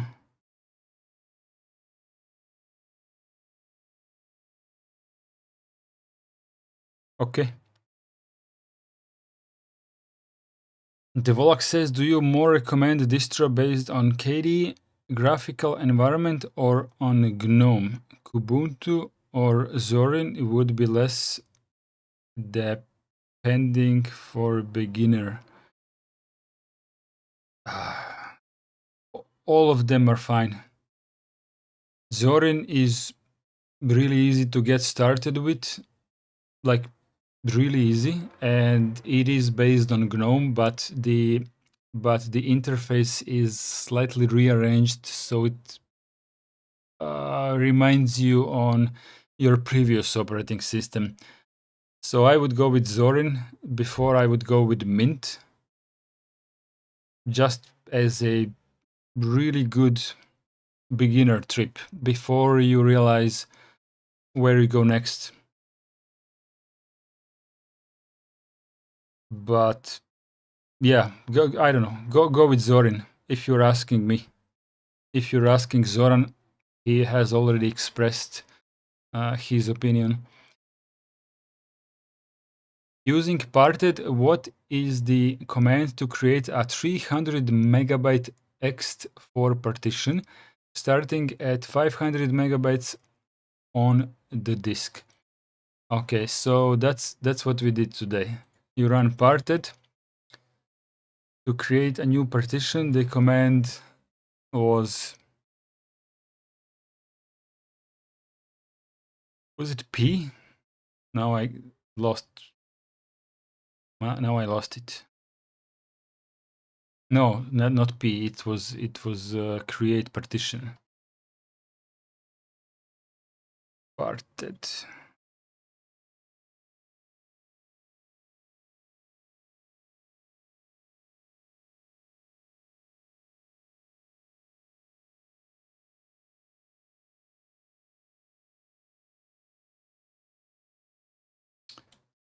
Mkpart.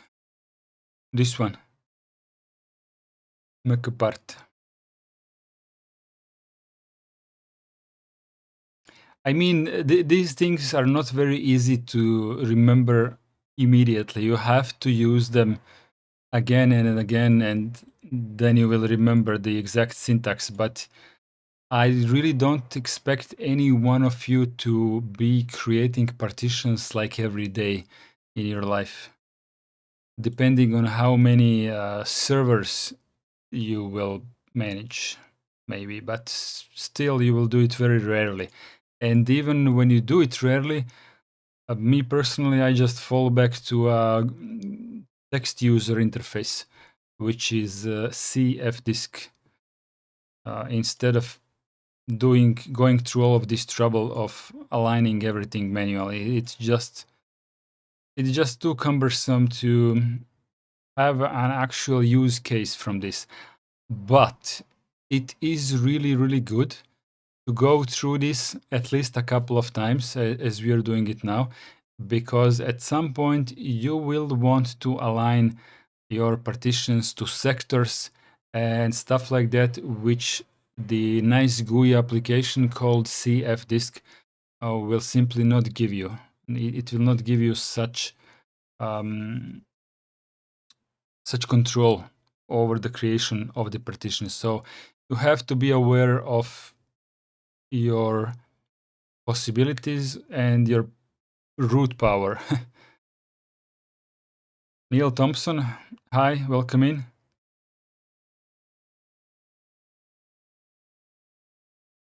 Iceblood says mkpart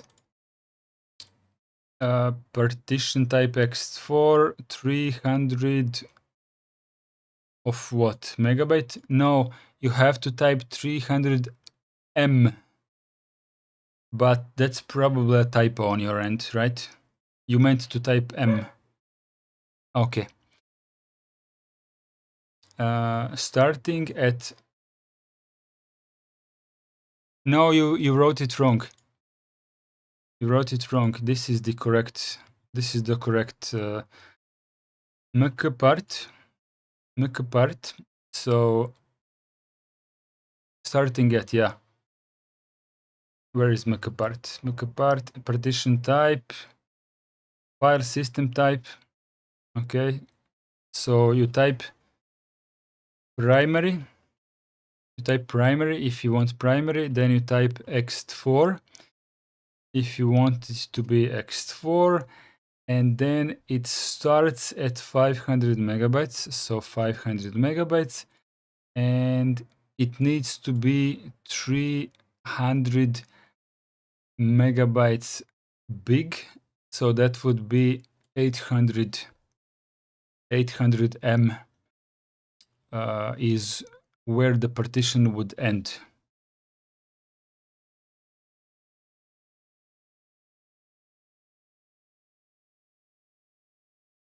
What does primary mean?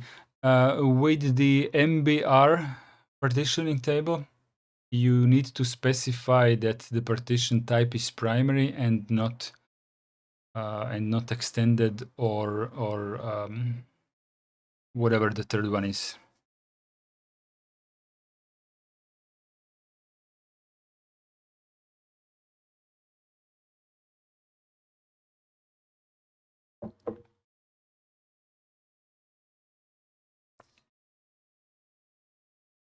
Imagine you have two partitions, one on dev SDA1 and the other on SDA2, both 20 gigabytes in size.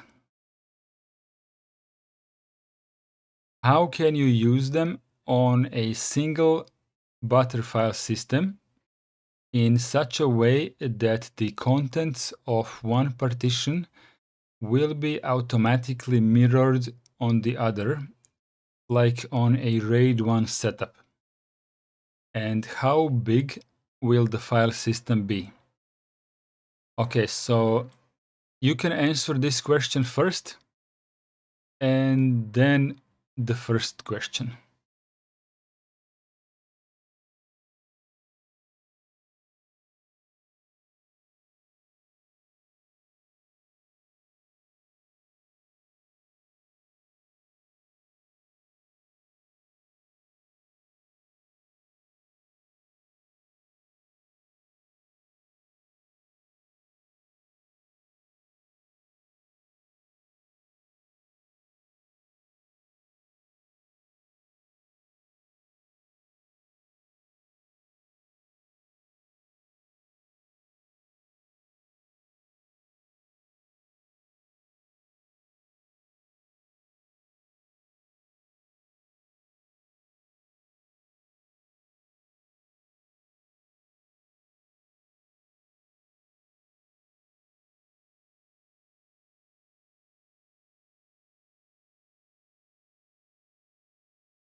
Iceblade says, I think size on Btrfs system is only showing how much is used, not marked for use.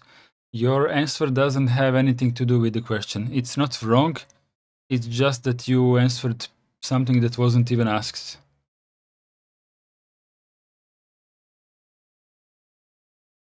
No, I wanted you to answer this question first because this one is easy.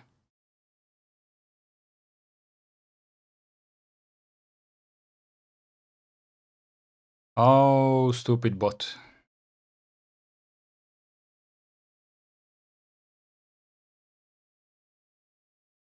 How big? Neil Thompson says, oh yes, I remember the end of last week. How much more is there in this lesson? Scroll down, scroll down. Brum. Scroll down. Yeah. Neil Thompson, we are ending it now. Zoran is saying that it will be 20 gigabytes, which is, of course, a correct answer. That's why I said it's easy. Okay, now with that we answered an easy one. Now we have to make a mirror with Btrfs system on these two. I have created two partitions which are called exactly the same, but they are not 20 gigs. They are 2 gigs each, because my disk is not large enough. But 2 gigs times twice, it's fine. It's fine. Let's create a single mirroring Btrfs system.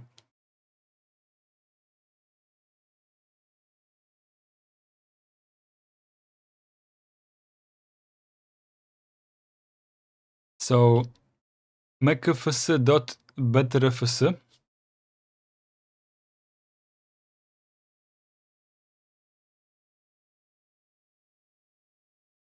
data profile RAID 1.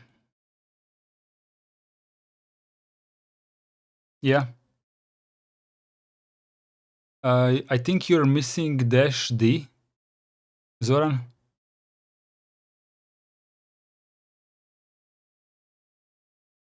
I can see your replies, Zoran, but I think you're missing -d.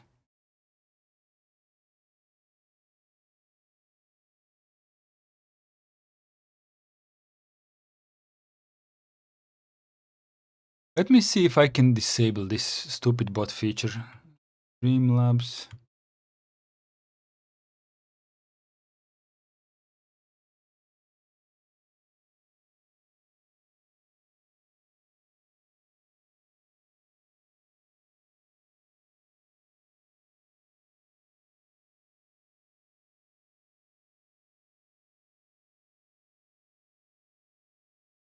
Link protection. Oh, there we go. I have disabled link protection. Now you can all do links.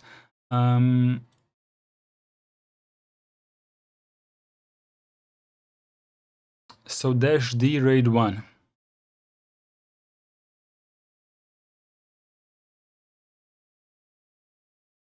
Alexis says, I don't know what even is file system size. If they count how much data one can store there, then it will be a bit less than 20 gigs. If one counts file system binary data overall, then it's twice the 20. Alexei is trying to push the PDF to the limits. RAID 1 dev SDA1 dev SDA2.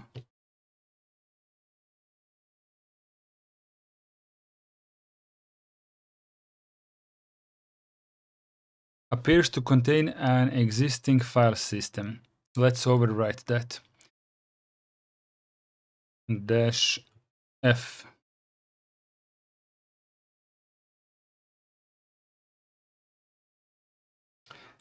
I have used this command. I have dropped it in chat, the command that I used. Neil Thompson, yeah, you're right. Performing full device stream, several defaults changed, whatever. File system size is 4 gigabytes.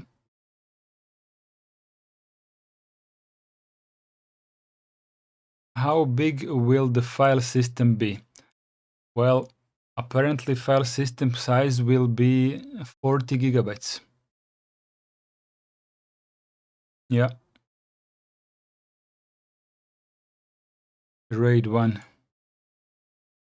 2 gigabytes twice.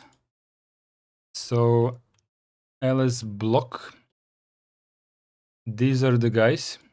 So let's mount one of these two. Mount dev sda1 on minute sda. We don't have that. Let's put it here.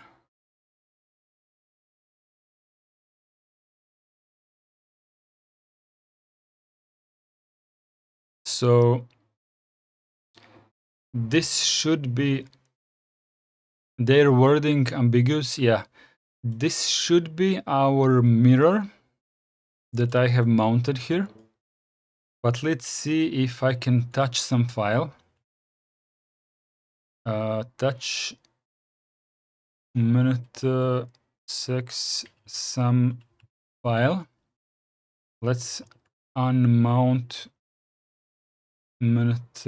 Okay, let's mount it again, but this time I will mount the other one from the mirror field, and it mounts just fine, but it reports SDA1. So this is how Btrfs file system obfuscates.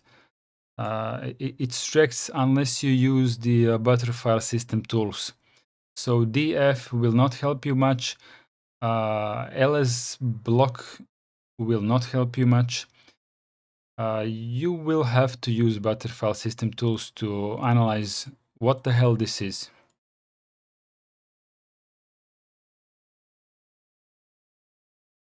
But some file is still here. Unmount. Okay. Btrfs. No, wrong. Btrfs.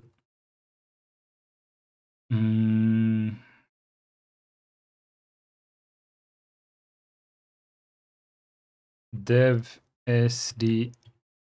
No, sda1.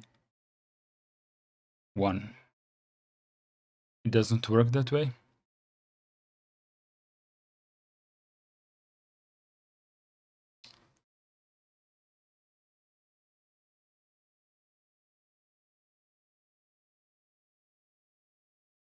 I did use this tool last Sunday, but I forgot how it works. Btrfs file system something.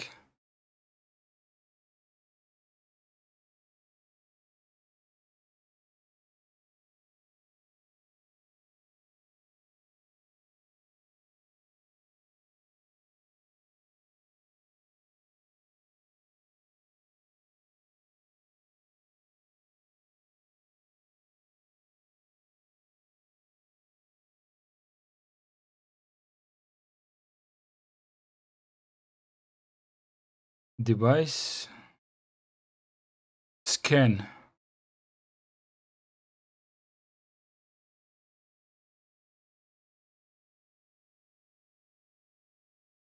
SDA.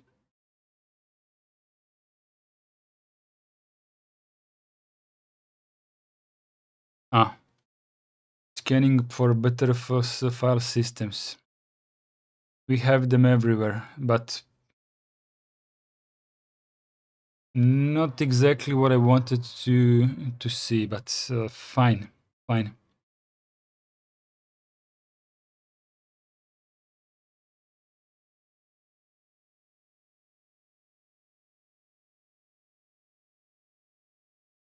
I'm doing something wrong.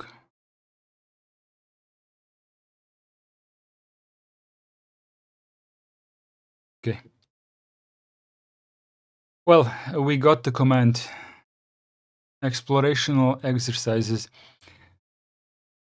Consider a 2 gigabyte disk with an MBR partition table and the following layout. We have SDB1 that starts here and ends here. Then we have SDB3, which starts, how much is this? This is like 1 gigabyte. Or not? Why does it says 512 megs? Because this is double. Okay, but clearly this one starts like half a gigabyte after this one. So in between these two guys, there is like half a gigabyte of free space.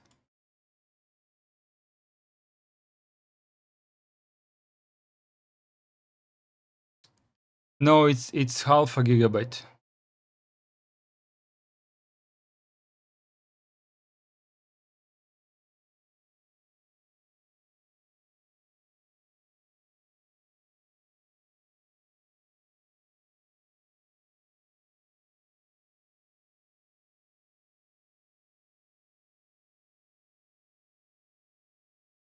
Okay.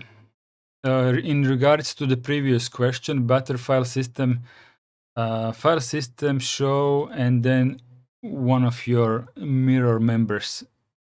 Total devices 2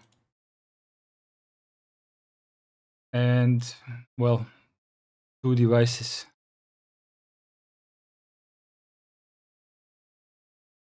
This needs to be studied a lot more. Why? Iceblade is asking why. Because the first partition starts in the beginning of the hard drive and ends after 1 million sectors. But it says that this is half a gigabyte. So if this is half a gigabyte, then there is 1 million sectors of free space between this one and this one, which would be half a gigabyte. I'm just being logical here.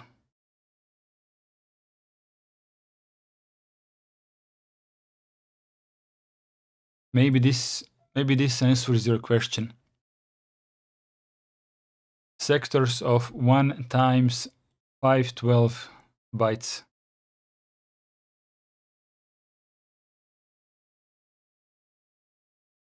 Can you create a 600 megabyte partition on it, and why? You cannot, because it won't fit. Zoran did a really neat calculation in the chat.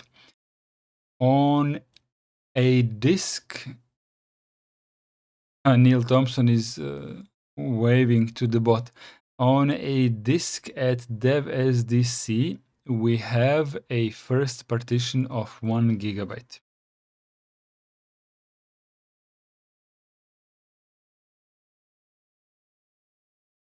Can you show fdisk output again? Fdisk dev sda.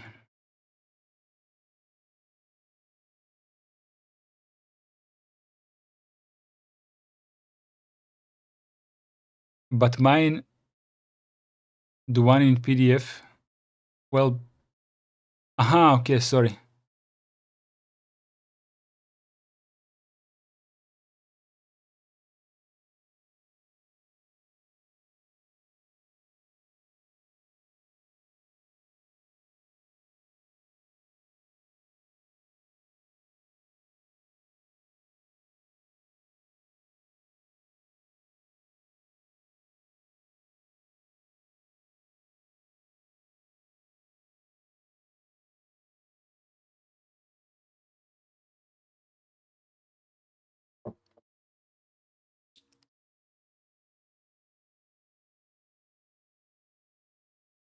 Begun.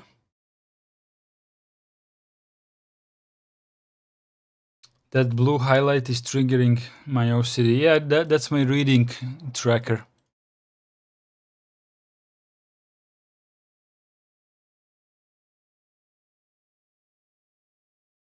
Alexa is still finding for PDF tricks. I wanted to make a new partition of 1 gigabyte, 1G. I did not need to do that, but okay. On a disk dev SDC, we have a first partition of 1 gigabyte. Well, we actually do. Containing about 256 megabyte of files. Using parted, how can you shrink it so it has just enough space for those files?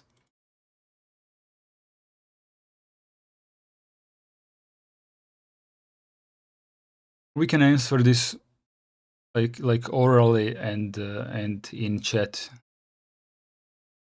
This one is easier than the previous one. Not much. The command is short. I mean, I know it without looking into help. So I think you guys should know it as well.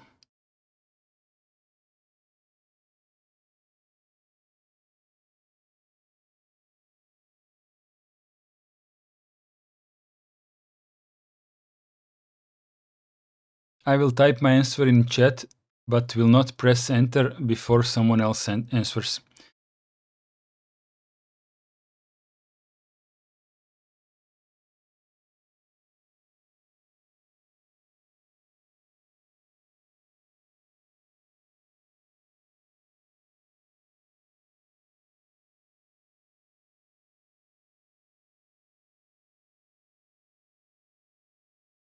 Zoran says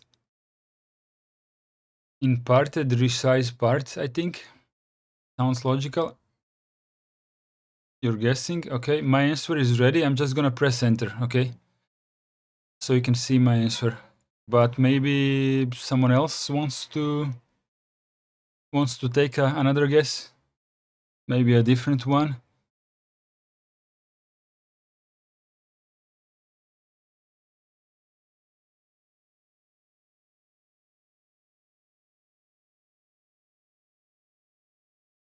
Correct me if I'm wrong.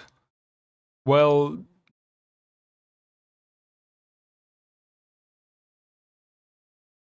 Iceblade said using pasted, parted. Okay, here's my answer.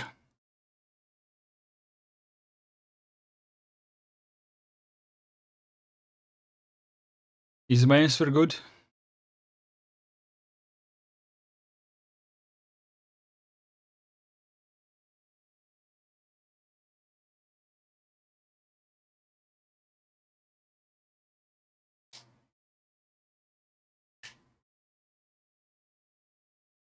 Who is going to give me a score? What was parted -m then? It was the command called resize to fs and then dash and capital M and then the file system block device. So this command resize to fs dash m dev sdc 1 sdc, yeah. What I just wrote in chat, that would be the correct answer, in my opinion, which means that the answer to the question 2 is cannot be done with parted.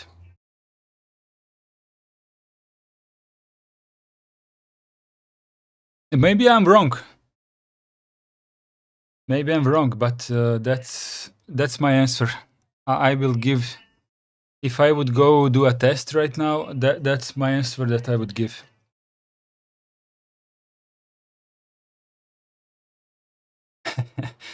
Alexei says they didn't explicitly say that it should still be mountable. Yeah. Because when you are resizing the partition from bigger size to lower size, first you need to do a file system check. Whatever. Then you need to use resize 2fs with the switch dash capital M, which will resize the file system to just about the right size. And then you can go into parted to shrink the actual partition to follow the file system.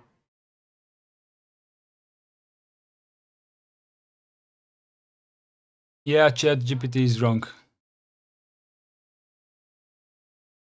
I mean, what ChatGPT said will not match what the answer will be in the PDF.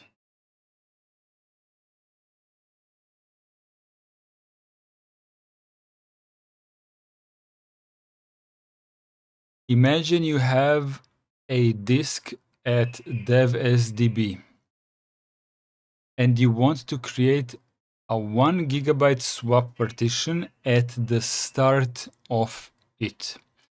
So using parted, you create the partition with mkpart primary Linux swap 0 and 1024M. Then you enable swap on this partition with swap on, but get the following error message. What went wrong? You can hear it. It's pretty far.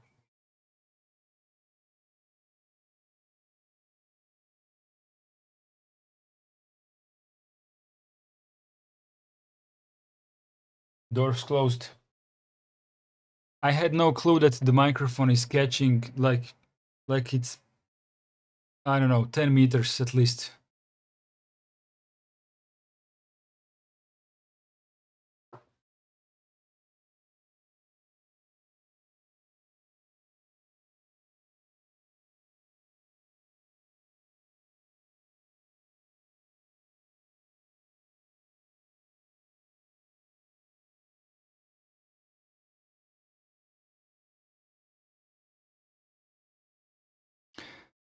Missed a step, but forgot what it was. I'm sure that Zoran is going to answer very soon. Alexei knows the answer, of course. You have created where was it? You have created a swap partition and you tried to turn it on, but it doesn't work. What's missing?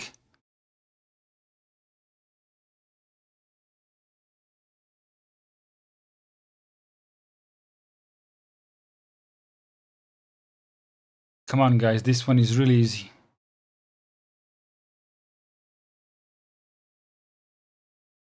Probably the easiest question so far.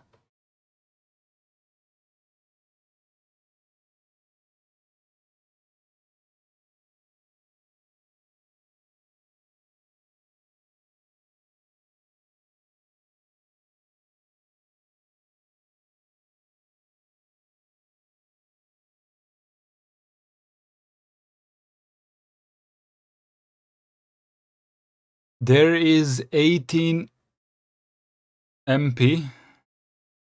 Yeah, it's MP. MP is the correct answer. There is, okay, now it's 15 or 16. I don't know. It's changing all of the time.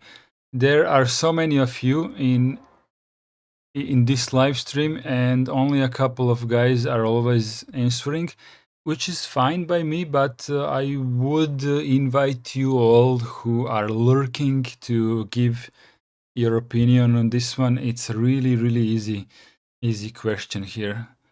I'm sure someone else other than Zoran, who obviously has a correct answer, and Alexei and me, who else can drop a correct answer? I mean, the whole point of these live streams is the interactivity and that everyone has a fair chance to participate. That's what I like.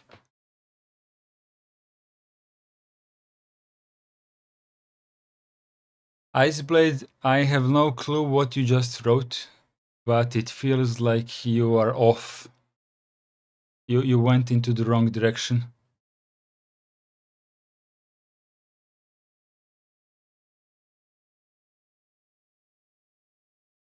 Okay, I'm typing you the correct answer in chat now. You can block me by giving the correct answer.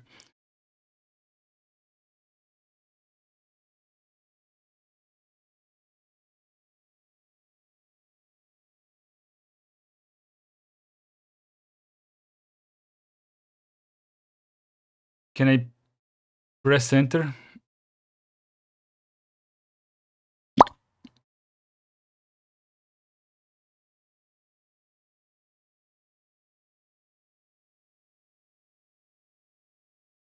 No, swap on should not have worked because there is no file system. You have to create a partition first, then put a file system on it. In this case, it's a swap file system. And then you mount it, or in this case, you turn it on.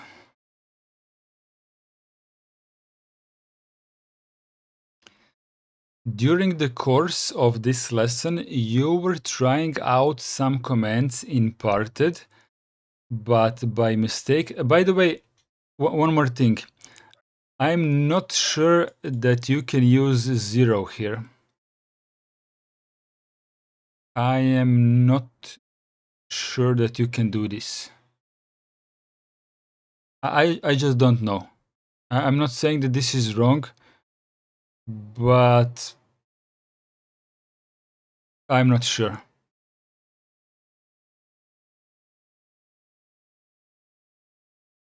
For example, which one is this? SDA, delete,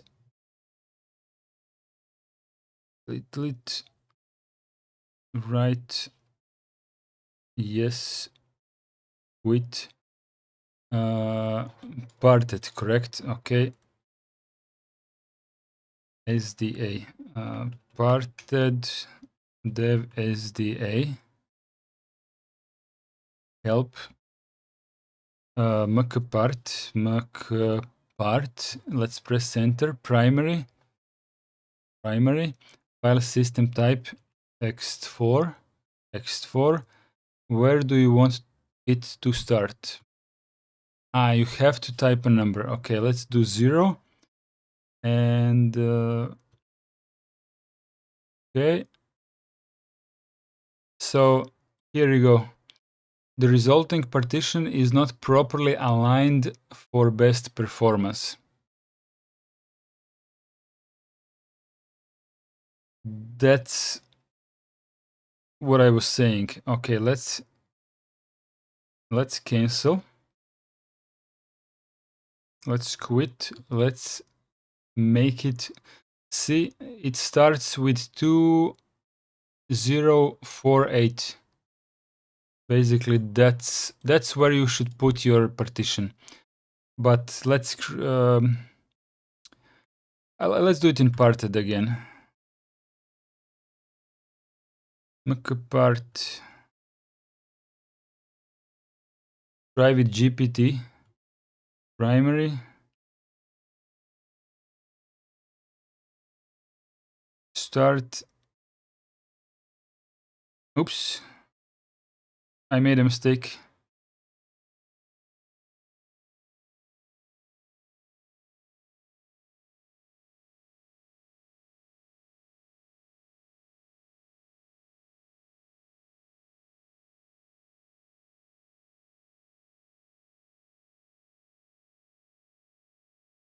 No, I'm doing something stupid. Okay, never mind. Size 1G primary right. Yes. Quit. Parted. Print. Kilobytes. Okay. Anyways, it doesn't start with 0, 0, 0. It's, I don't know, whenever I saw a partition table, the first partition was always slightly offset from the very beginning.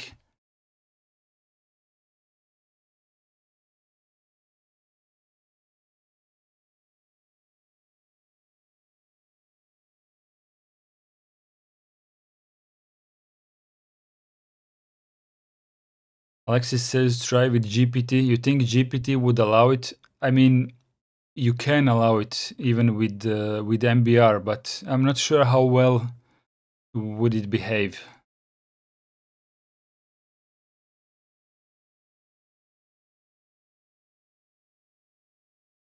During the course of this lesson, you were trying out some commands. Alexis says it's common to leave 1 megabyte of unallocated space before the first partition, but with GPT, it's technically not needed.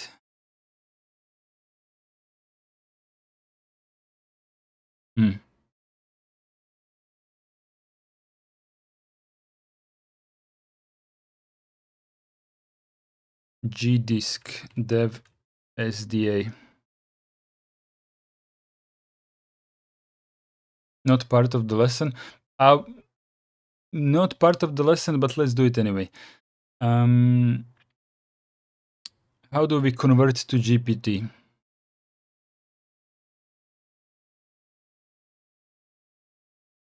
Oh.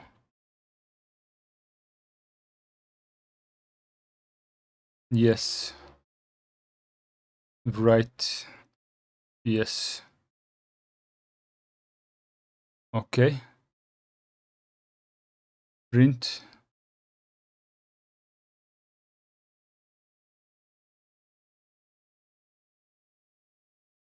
Where does it say that it's with protective MBR using GPT? Okay. Okay, let's go back to parted now. Dev SDA. Print. Disk partition table GPT. Okay. Now let's mkpart partition name file system type ext4 start 0 and this much. See, not properly aligned for best performance. I think this is about 4K sectors.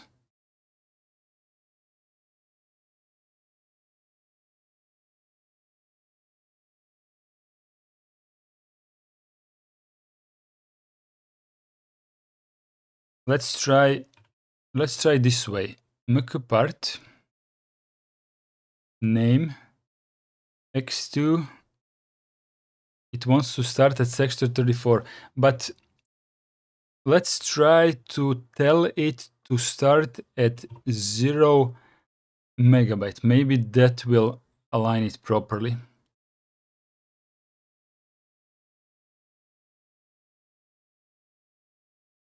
Unable to satisfy all constraints on the partition.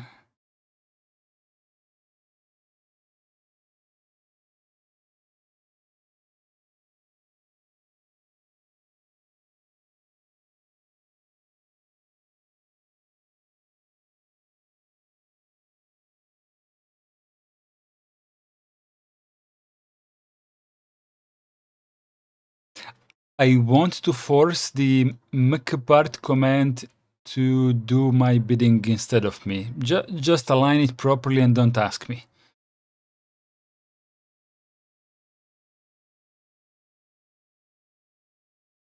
Ah.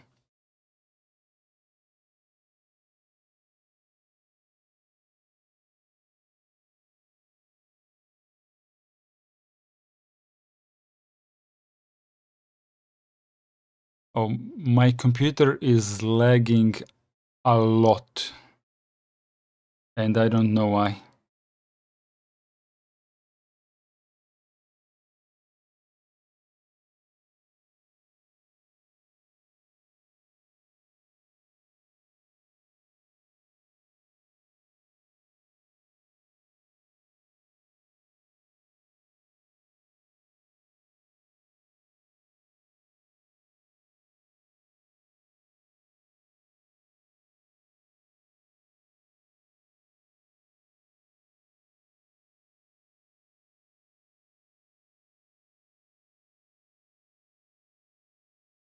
What is filling up my swap?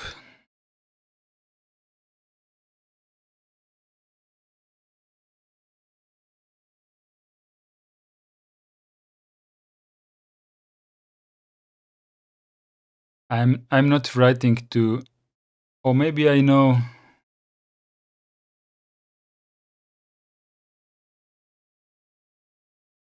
I think I know what went wrong on my computer.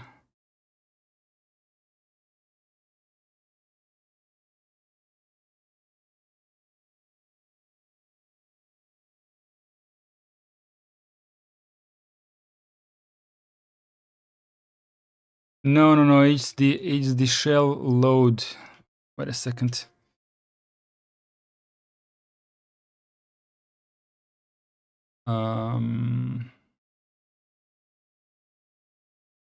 No process found.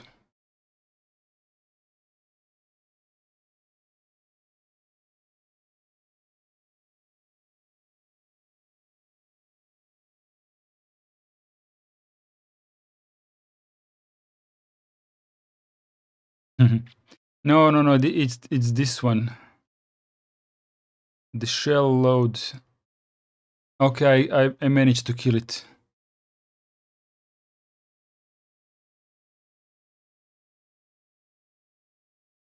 Should stop now, I think. Swap is at 4.65G. It should stay there and clear. What was it? It was a very, very bad script.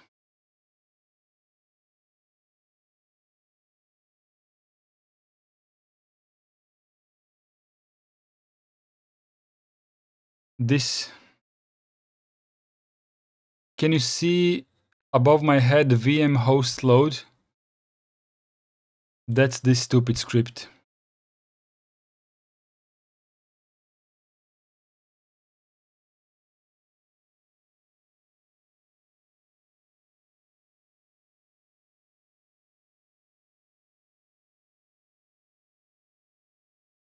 I know it's stupid, but it didn't feel like it would cause memory leak. It seemed fine to me. It's stupid, I know, but just do the thing, put it into the file, go to sleep, and then load yourself. You were recursively launching it, yeah. I thought if it exits, it can load itself again. Apparently not. But it was running for like since, I don't know, since 7:30. So that would be like 2 hours. Use while loop next time. I'll do that. But for now, I'm a bit screwed. Not sure if I can clear the used swap, but hopefully the system is smart enough to keep the shit in swap and leave my RAM alone, which appears to be the case.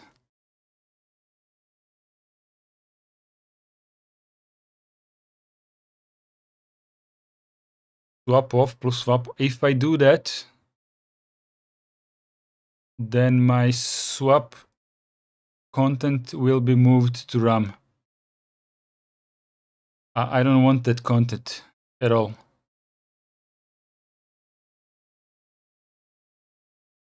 Or maybe it's not a memory leak. I don't know.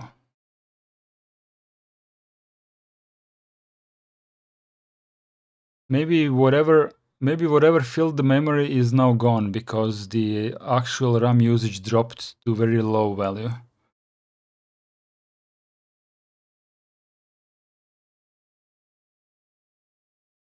Neil Thompson, are you... This can be easy for the machine or the user trying to run audio, video, OBS, YouTube broadcast plus the messing with the machine as per these lessons. Or are you actually doing the lessons on a separate computer from the one it's handling the live streaming? Yeah, it's a separate computer.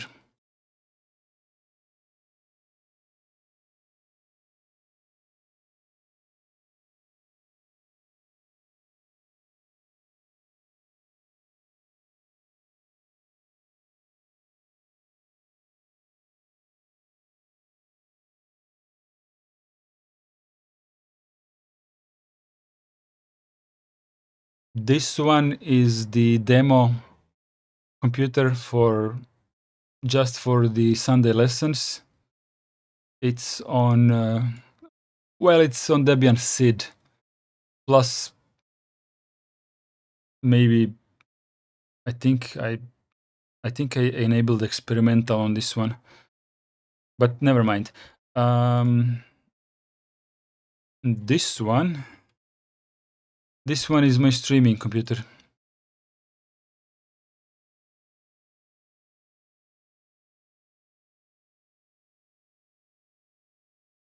Twitch guy. Oh, I didn't even see it.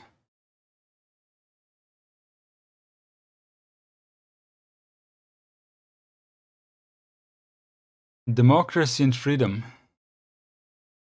But you're using the wrong flag. You need to use the Croatian flag.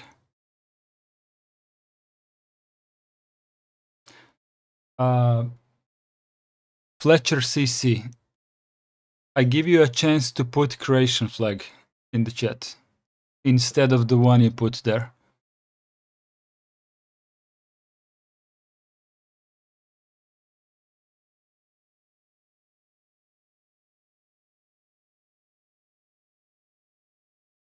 During the course of this lesson, why do you not like America?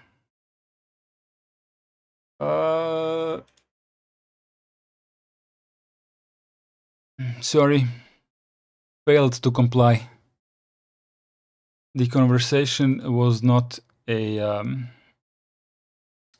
option.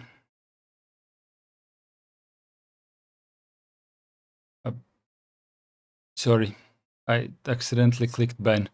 During the course of this lesson, you were trying out some commands in parted by mistake deleted the third partition on your hard disk. You know that it came after a 250 megabyte UEFI partition and a 4 gigabyte swap partition, and there was 10 gigs in size.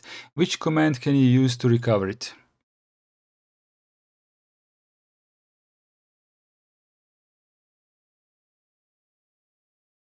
Neil Thompson thinks I did good. Well, I really did not want to ban the guy. I just told him to put Croatian flag and it would be okay.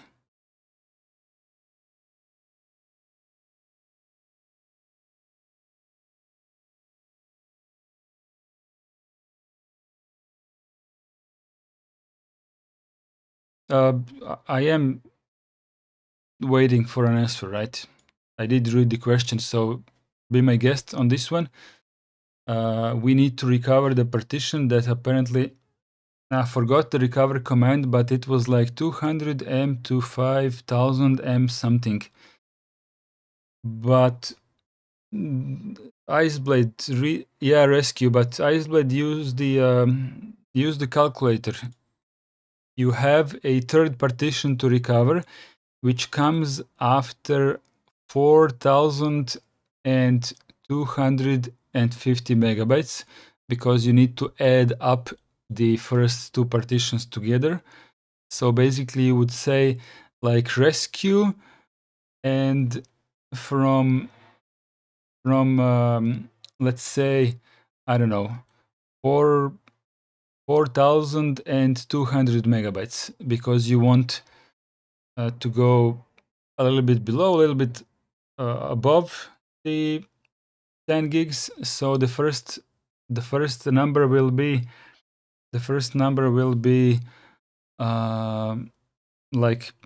like this, 400 in megabytes, right? And the second number would be 10 gigs in size plus 4,000. So basically the second number would be 14,500, let's say, like this. I think this would be a good number for the second one. And then you run the rescue on these numbers, and it will offer you its findings. And since the first two partitions are not deleted, it should offer you only the third partition that is missing to be restored. You're not getting the question?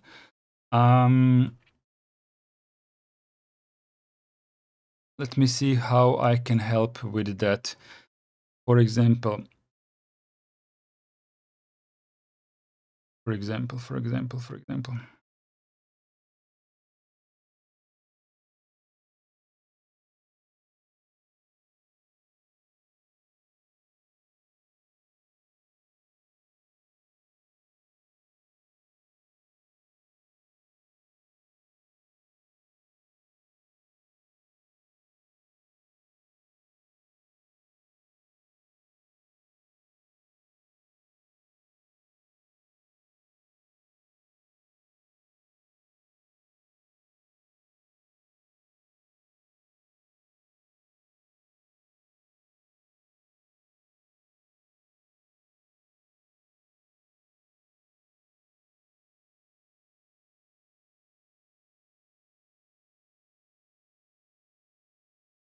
Okay, that is our hard drive.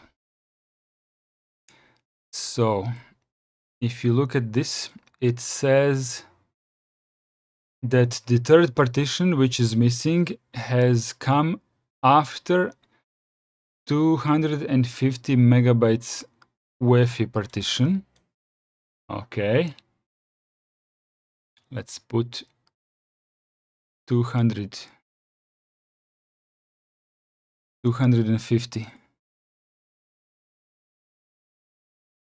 So the first partition is 250. Then it says, and a 4 gigabyte swap partition. So let's draw a 4 gigabyte swap partition.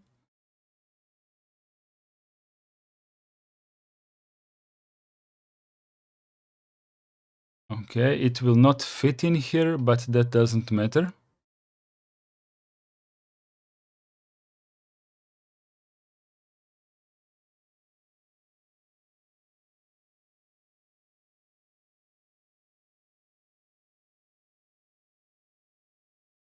Okay, so the question says, your 10 gigabyte partition,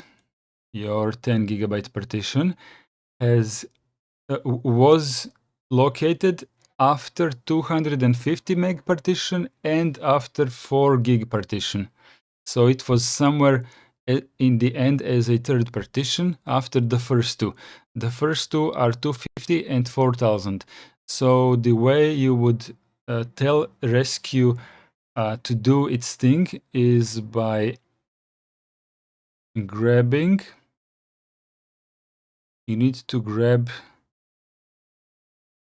this part. You need to grab this part because you need to be sure with the rescue command that you're fetching a little bit more than your partition to each side. Okay, so if you need to grab this, this means that you would add up these numbers. So 4000 plus 250 is 4250, but you want to start earlier. So let's remove 2 and put 1. Is that fine?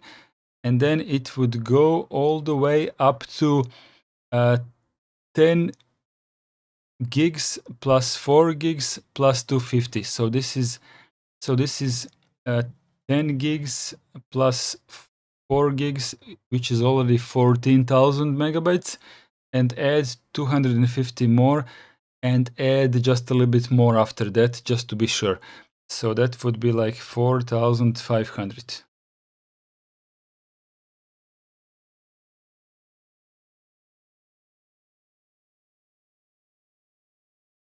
You think the grammar of the question is confusing you?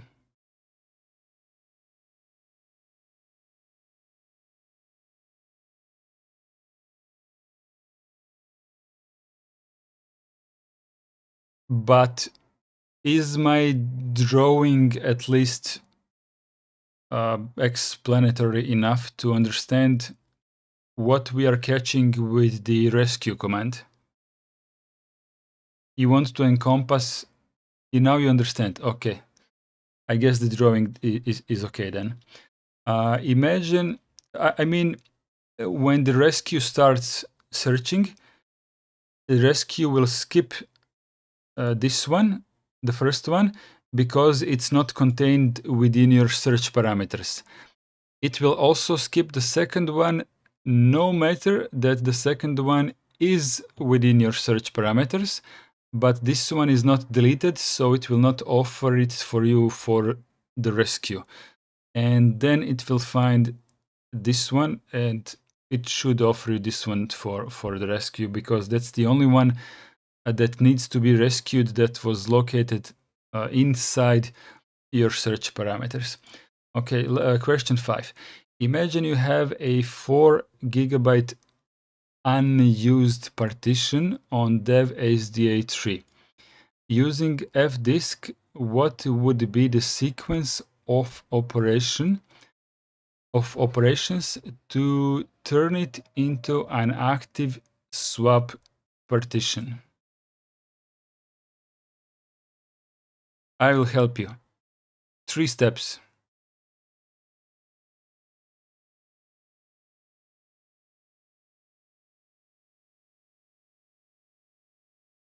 How do we make a swap, an active swap partition from dev SDA3?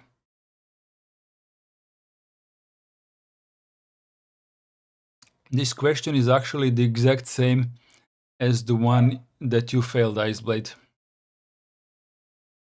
It's the exact same question. It just turned a little bit.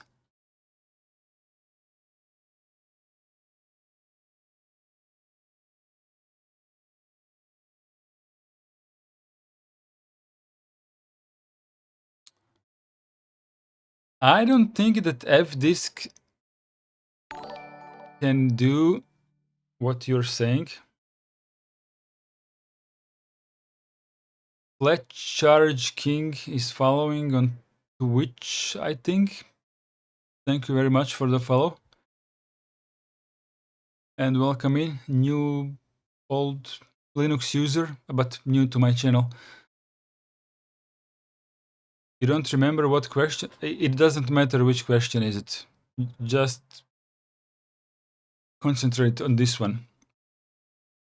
You have unused partition, SDA3. Using fdisk, what would be the sequence of operations to turn it into an active swap partition?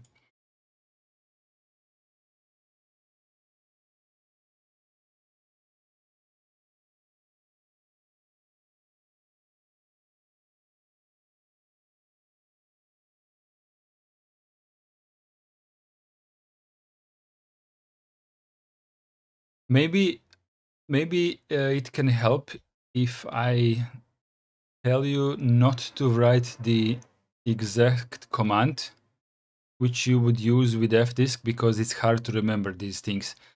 But maybe if you say first step would be doing this, second step would be doing this, and third step would be doing this, just with a normal human language. Yeah, Zoran is doing exactly what I said.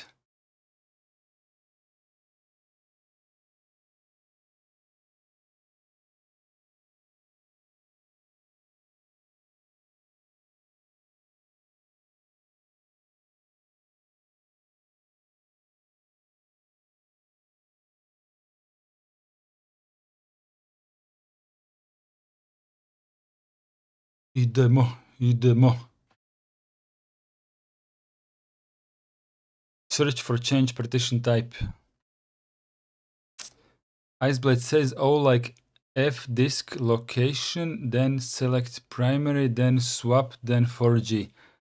No, because the question says that the 4 GB partition is already created. There is no need to create the partition again because we already have the partition.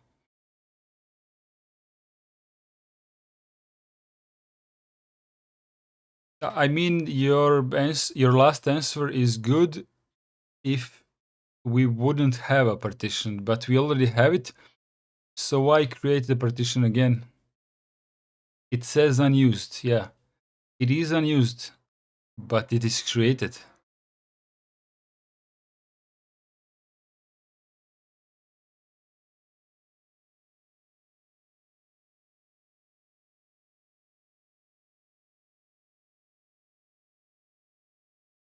Unused in this context means either it doesn't have a file system on it, or maybe it does have a file system, but we don't care. So we consider it unused because we, as an owner of the partition, we are not using it. Swap on. Very good, Iceblade. Swap on is the correct answer for a third in a row thing that you need to do. And now just 2 more things that need to happen before swap on. 2 more things before swap on. Swap on is the last step.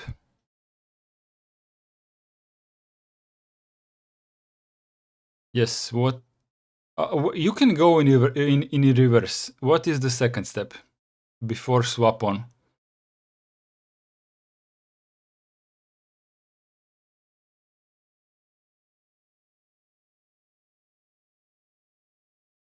The swap needs to be made.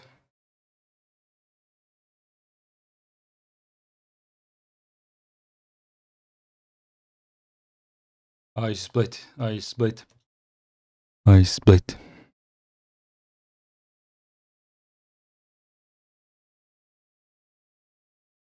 mkswap dev sda3. Yep. You got the file system. And one more thing. You don't really have to do the first step, but the PDF wants you to do it the correct way. Why would you mount swap? Now you ruined it. You were so close to getting to step 1.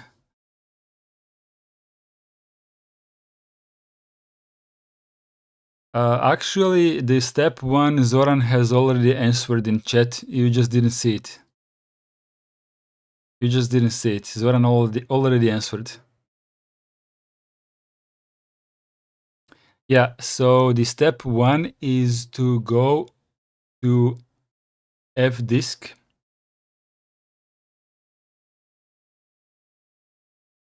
No. The step 1 is go to fdisk and find out which command will change the partition type.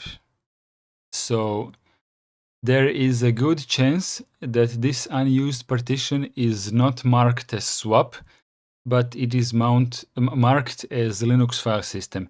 So you have to change it with fdisk from 83 to 82. That's why I said that Zoran already answered it.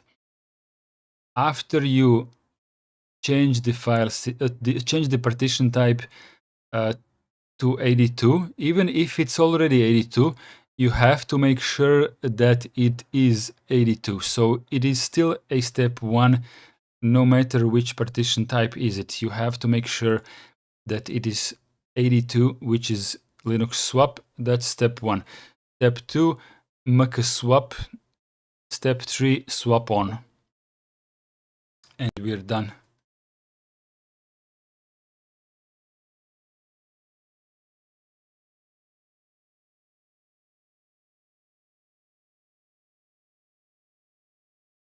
Okay.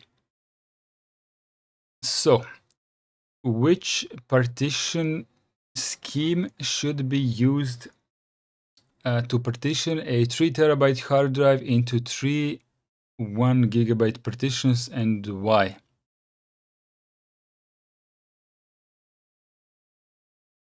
Iceblade, let's go through the answers.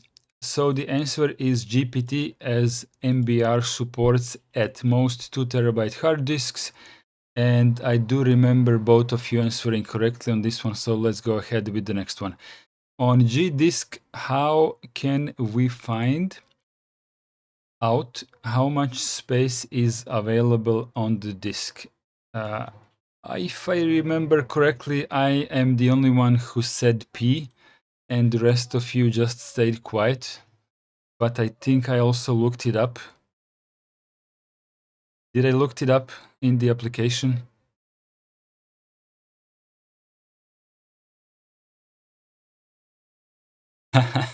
Fork Zori noise. Make it Zora noise. Neil Thompson, we're going to make a new operating system soon. It's going to be called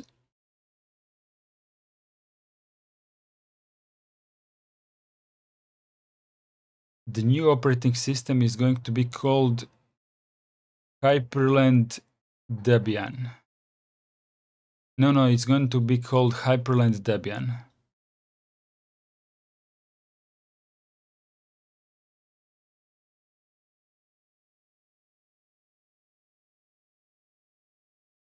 Like Hyperland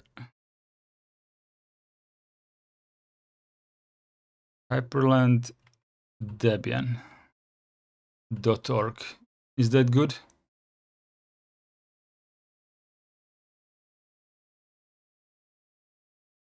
Is this a good name for an OS?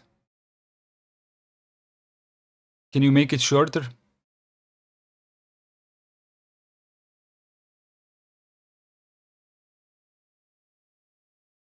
Can you make this name shorter and better?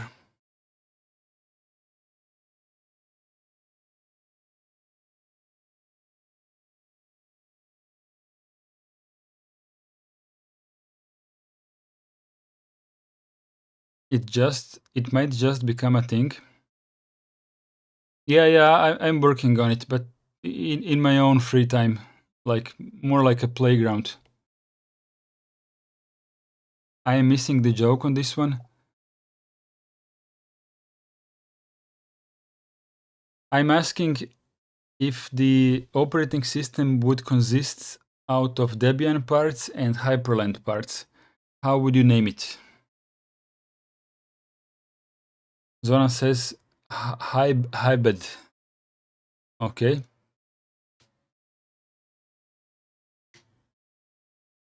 Neil's name is a bit long-ish. Iceblade, it's not a joke.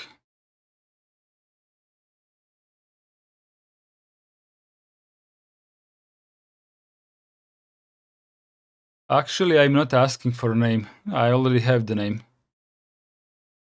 I was just wondering if I write Isn't Hyperland a desktop application? Hyperland is a window manager.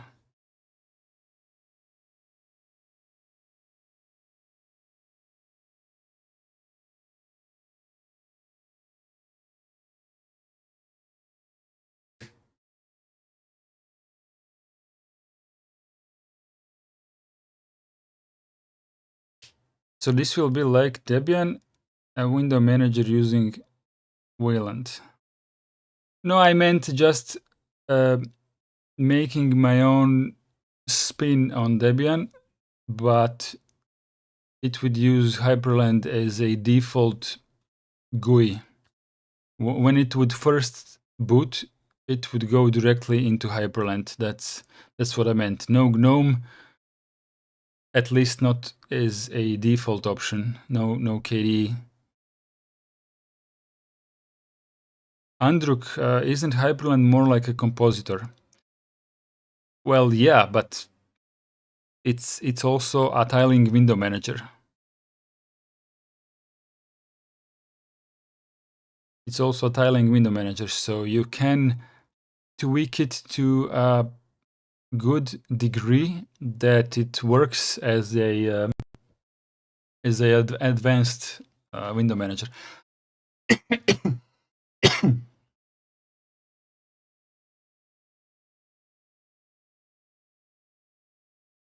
Look, it's easy.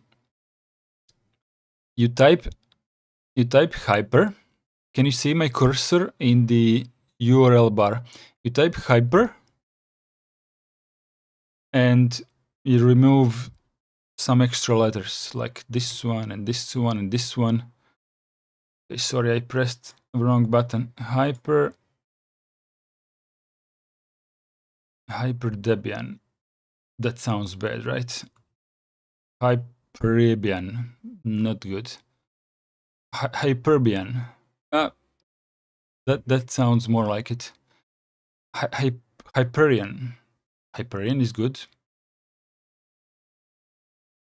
Would you choose this one?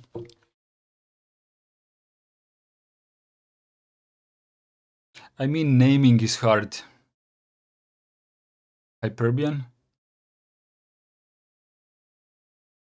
To be honest, I haven't... it hasn't crossed my mind to add B. Androk says, thank you for the videos. No, thank you for watching. Well, the idea is to... Is this not actually working?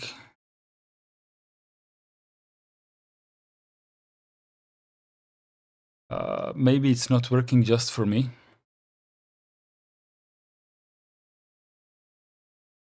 Can you do this in your own browser? I think I know what's the problem is. 9915.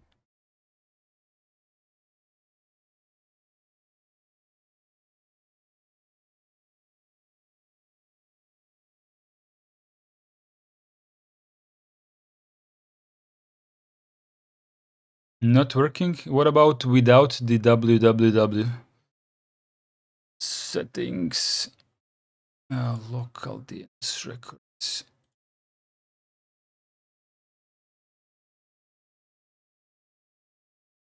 Got a white page?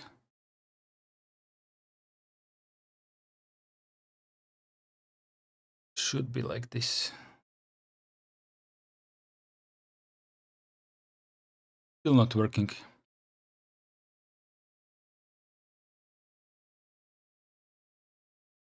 Did I do something wrong?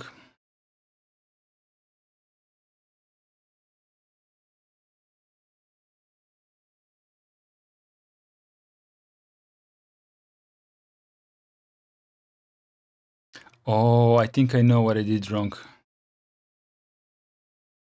I think I know what I did wrong here. Let me fix it. 99.1.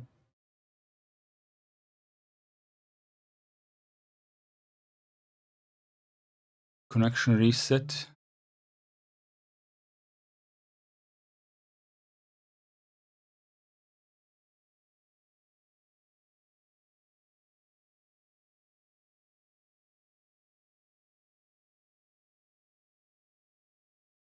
Okay, so I need to tune my reverse proxy, which apparently I forgot. So services, caddy, reverse proxy.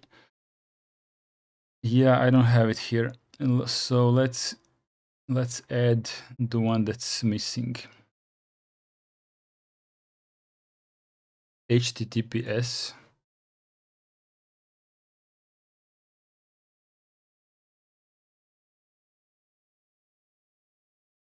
Port not necessary.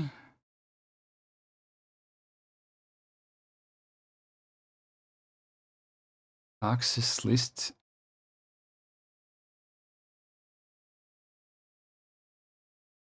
Save. Edit this one. See, yeah, fine. Okay, domain www. Save this one as well. Apply changes. Give me just a second. Reverse proxy.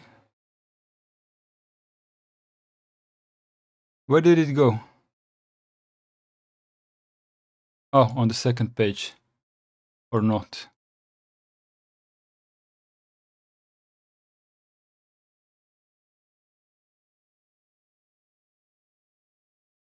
Did I not just add it? Domains.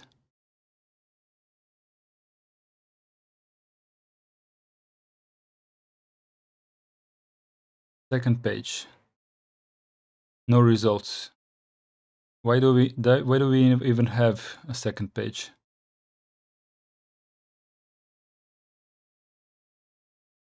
This looks buggy. Let me just take it to another screen. Maybe the resolution is wrong or something.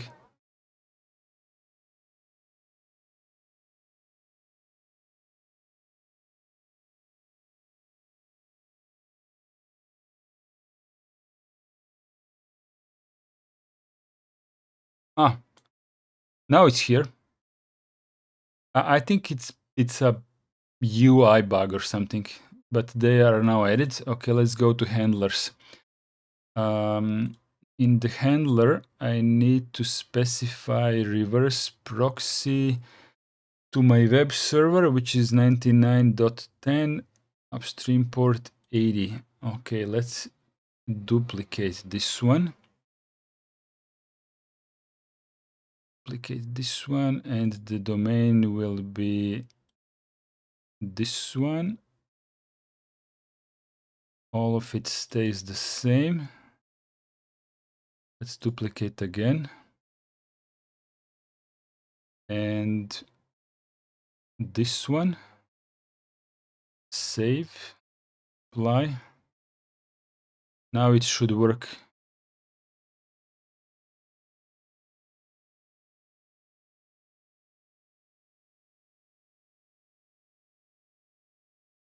Disable. Why is this everything disabled?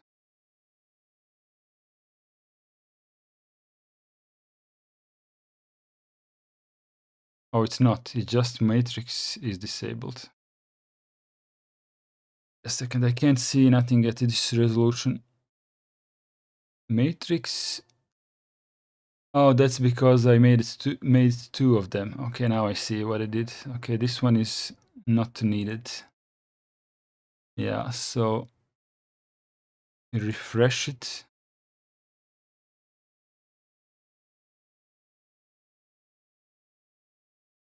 Why is it still not going where I sent it?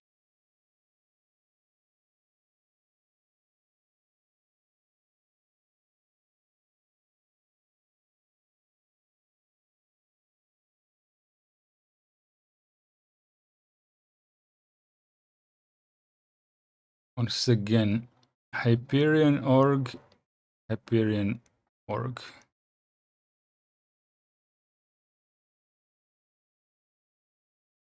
Finish lesson, then do it. Okay.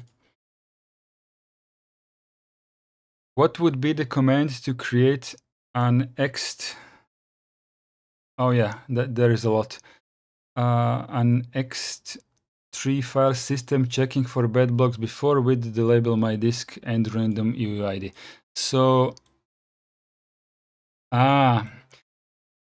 I wrote in chat that we should omit the -u because I figured it would be random if I simply don't omit it, but maybe if you omit it, it will be based on the current time or something like that. But this part we did fine. Alexei added this one, I added this one, although I forgot to put a name on it. But we did miss this part.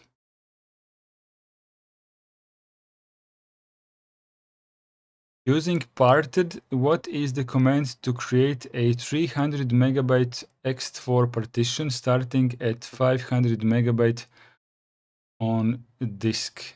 So if you recall, Iceblade, we said 500, 800, so we can get 300 megabytes of usable partition space.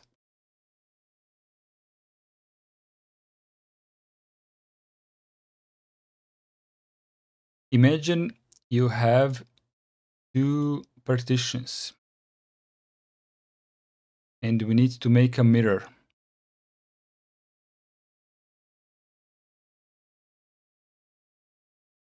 So the PDF says -m, but we used -d. Did we not? We used -d.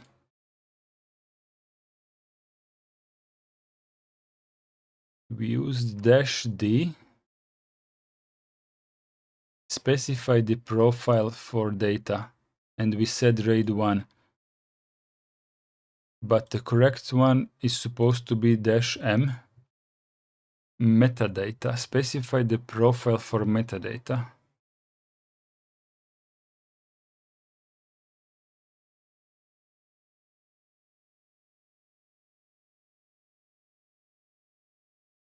Apparently we did not do exactly what was needed, but it kind of worked as I would expect mirror to work. But yeah, the correct one appears to be -m and not -d, although they sound similar. As I said, this needs to be further investigated and researched into. Btrfs system is not exactly easy. I mean, if you want to learn it properly.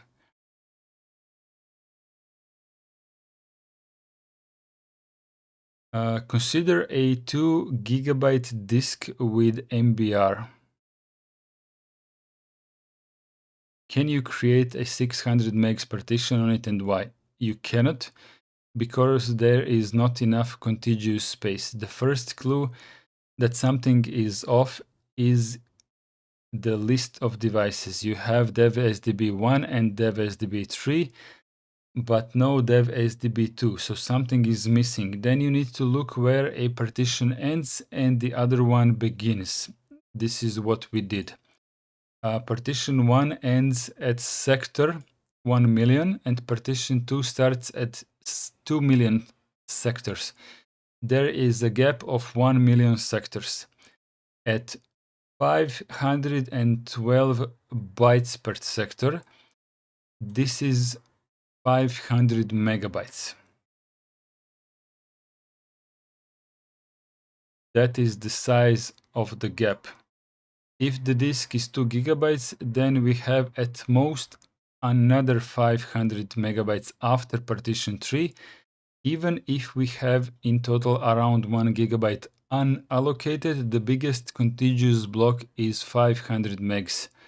So there is no space for a 600 megabyte partition.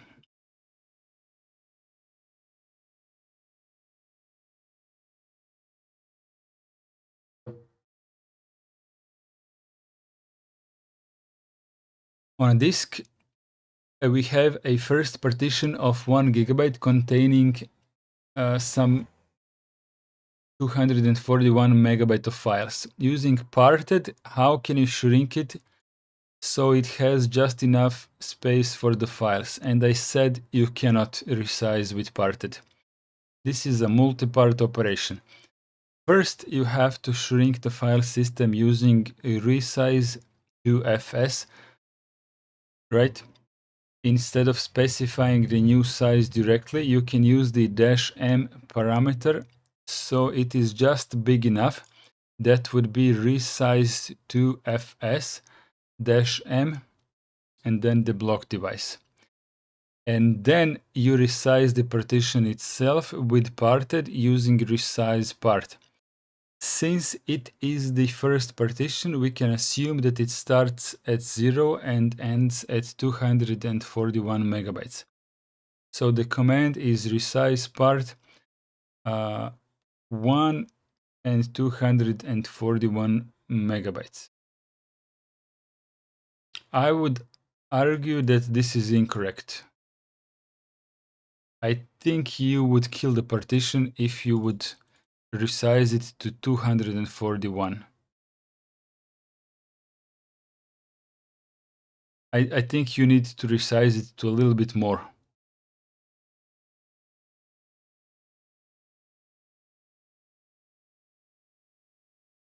Imagine you have a disk at dev.sdb. Zoran says, thank you all. It was a pleasure. Have a nice evening and enjoy. See you soon on the next stream. Have a nice night, Zoran. Imagine you have a disk at dev.sdb and you want to create a 1 gigabyte partition at the start of it. So using parted, you create the partition with mkpart, primary Linux swap 0 and 1024 megs. Then you enable swap and it says failed. What went wrong? You created a partition of the correct type, but remember that mkpart does not create a file system. You forgot to set up the partition as a swap space first with mkswap before using it. I think we cleared it previously, not from the first attempt, but I think we finished this one properly.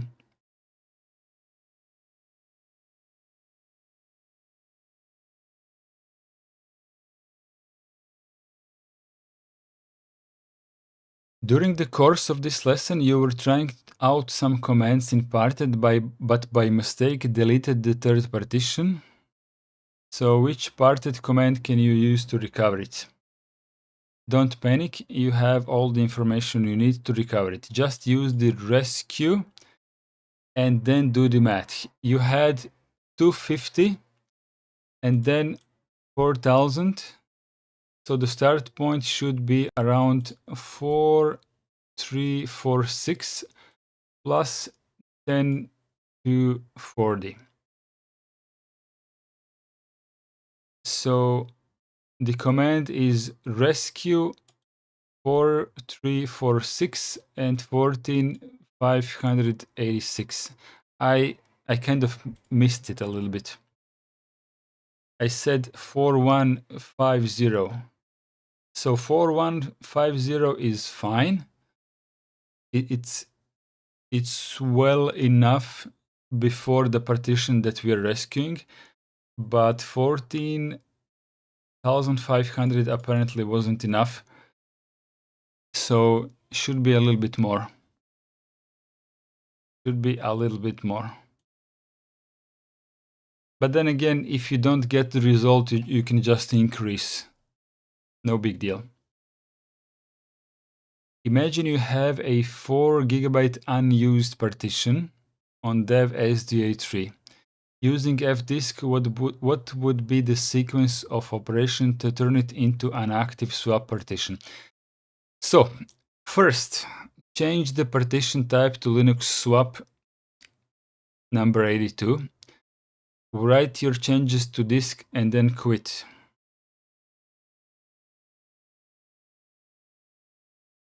Then use make swap to set up the partition as a swap area, and then use swap on to enable it. And voila. Neil Thompson has noticed that I have scheduled a random live stream for Friday. Yeah, I don't remember who it was, but someone liked my random live stream and asked me to do it again. So I just scheduled it for the same time as I did it the last Friday, 2 days ago. Was it you? I don't remember.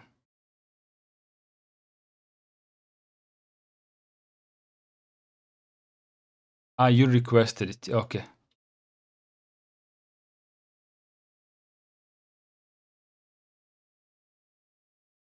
Let's see if I can fix my I don't know. Let's the lesson is basically finished. Let's see if I can fix my website because it's not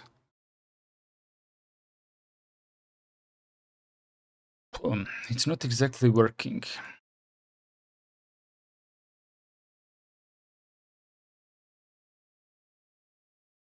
You should end up on this web server.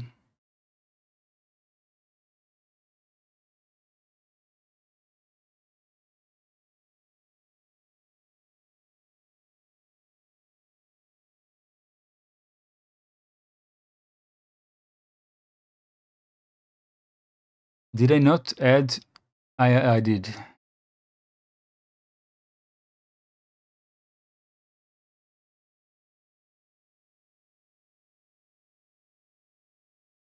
Neil says very cool, just for the purpose of random GNU/Linux and FOSS and whatever other related live disk. Yeah. Stefan is asking why I have creation advertise. I don't understand the question. Why do we have a creation advertise? What does that mean?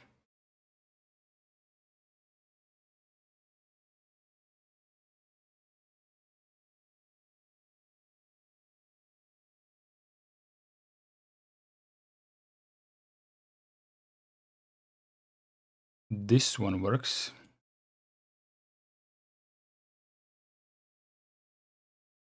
Subdomain none, directive reverse proxy, transport HTTP 1 and 2.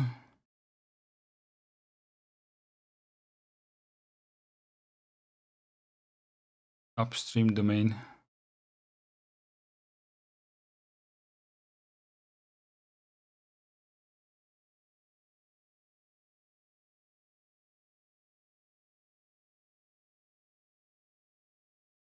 Does my matrix even work? Maybe I deleted the wrong.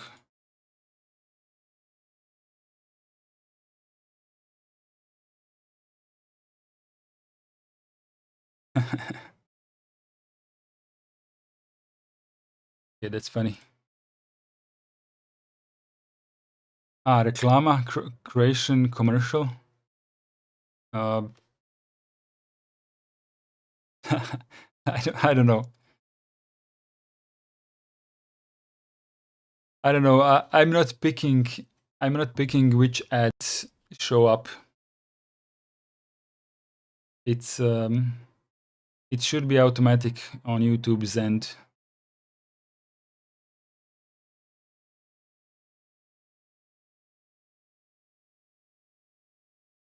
Blame YouTube, yeah.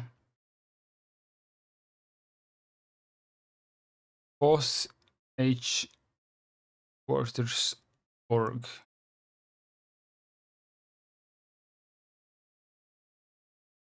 99.10.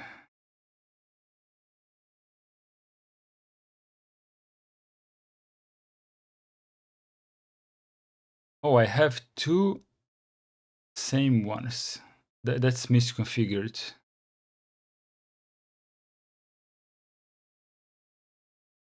This is definitely misconfigured. I'm gonna fix that later. I need to understand video cloud matrix next cloud demo. 99.then upstream port 80, transport HTTP 1 and 2.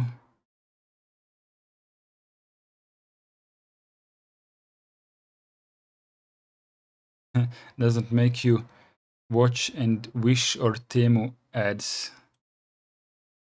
Well, YouTube should be at least smart enough to recognize that this is a Linux live stream, but it depends on what the current advertisers have paid for. You understand? If the current advertisers are paying for something that is looking for keywords such as Linux and stuff like that, maybe you should get a properly targeted ad. But if no advertisers are currently paying for anything even remotely related to Linux, then you will probably get something else.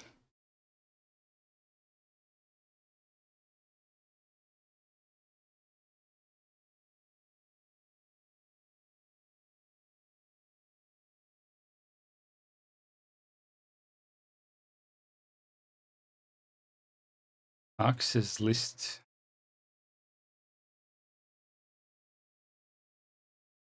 Wait, where was... it was here. Transport. HTTP headers, nothing. Port 80. I don't understand it. This should work.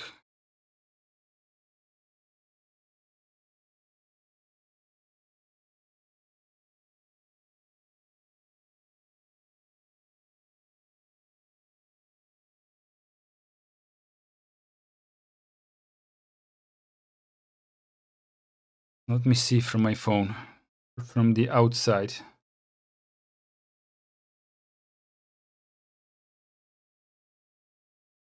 Post headquarters works. You're going to, Iceblade is going to use the little free time before bed for something else. Yeah. Feel free. I'm gonna see you next time. But I am going to try to fix this.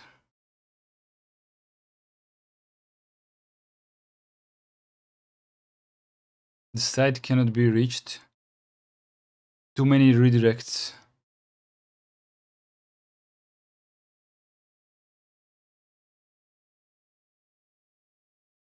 Too many redirects. Let's try to do the NS lookup Hyperion org. So from my DNS server, it says 99.1.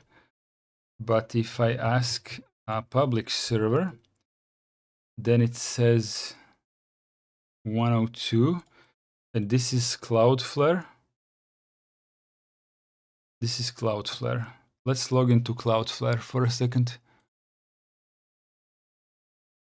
I'm doing this on the other screen.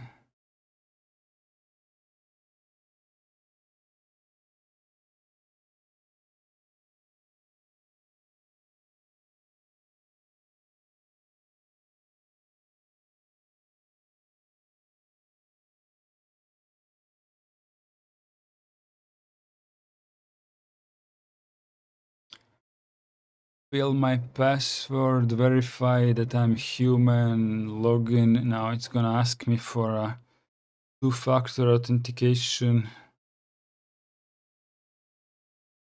Cloudflare.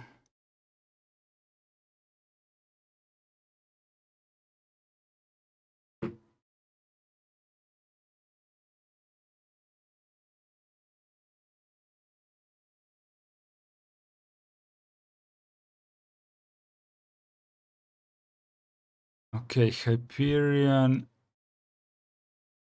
DNS.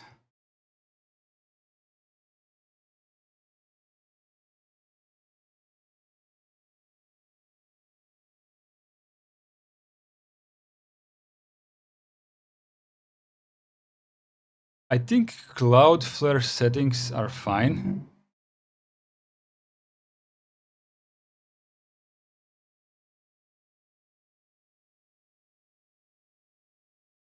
Yeah, something else is off. Something else is off.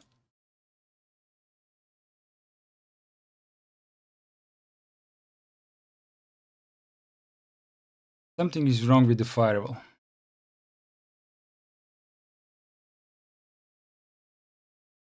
Log file.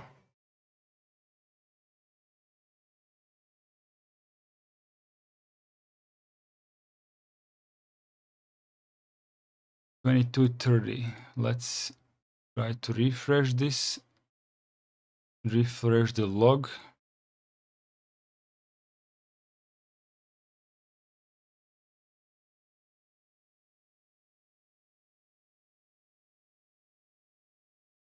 Where's the rest of my log here?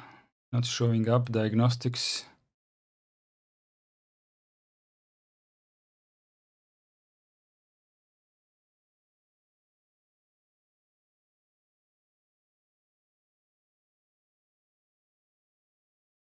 Should go there. Hyperion org.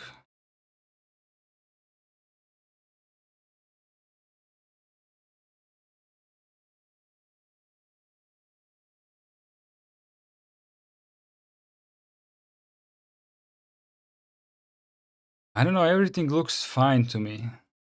Access, headers, that's not important. So once again, for example, host headquarters, this one works. Protocol HTTPS.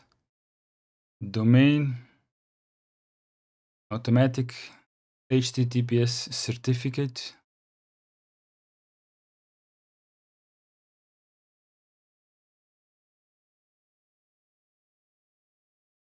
And nothing else. HTTP access log. Whatever became of Alexei, he went to sleep when the lesson was over. Or do something else. He disappeared when we got to the questions. Let's go to the second page here. Edit again. Certificate. Auto HTTPS. What was the certificate here? Auto HTTPS. Okay.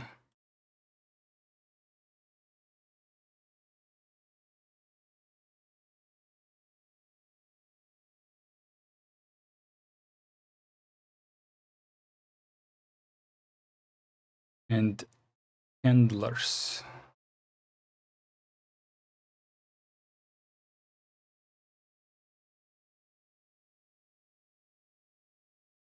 I'm just spinning in circles because I don't see the problem. Okay, let's go back to the domain. It is this one, HTTP access log. Enable this scrap, apply. I've heard of an OpenSense router, I think.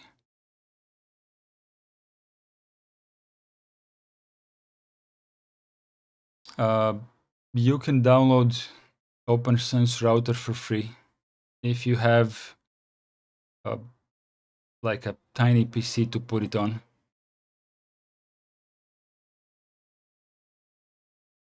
It's free.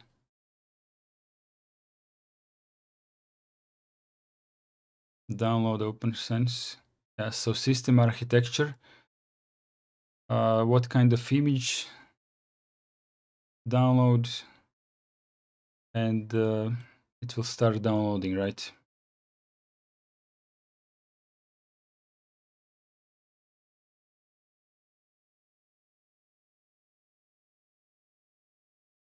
Download the router. I know, I mean, the OpenSense is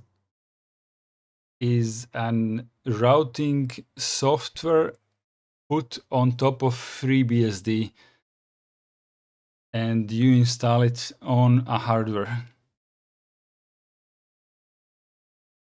It's multiple parts together.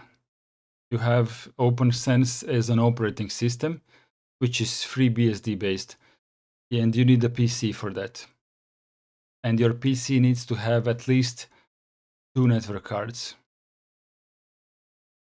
But all you have to have is a PC with 2 network cards. And you can download this and install it.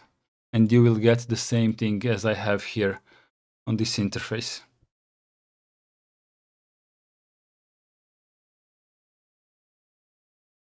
OpenSense version 24.1.7, FreeBSD 14.2, release P3, OpenSSL, uptime 8 days. You can see my memory, 8 gigs of RAM. These are some of my interfaces. Services running, traffic in, out, CPU, Ryzen embedded, 54 degrees on the CPU, the temperature. Maybe we can check if there are any updates. Checking for updates. There are no updates available for OpenSense at the moment. Neil says, okay, so the OpenSense OS must be generally intended for doing a home server. No. You can scale it how much you want. You can put it on a fast server, on a fast hardware that can do a lot of bandwidth. You can put it on a huge company that has thousands of users, which are using a lot of VPN connections. So for that, you're going to use a lot of CPU power. It can scale a lot, but also you can use it for home usage. You can also use it as a virtual machine. For example, you have a virtual host like I do. Let's say this is my virtual host. For example, one of these guests can be a OpenSense firewall. So you can install a virtual firewall, but you need to route the network cards properly. You need to bridge them properly.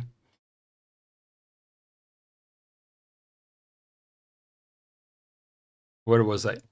We still haven't fixed my website.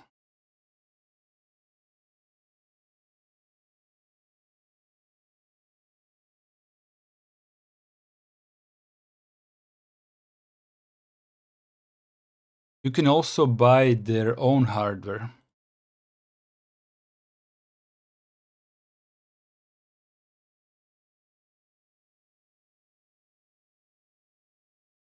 I don't know, this one seems expensive.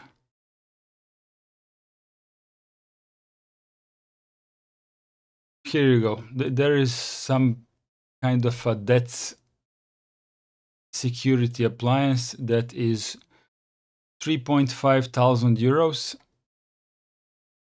Hardware routers, yeah.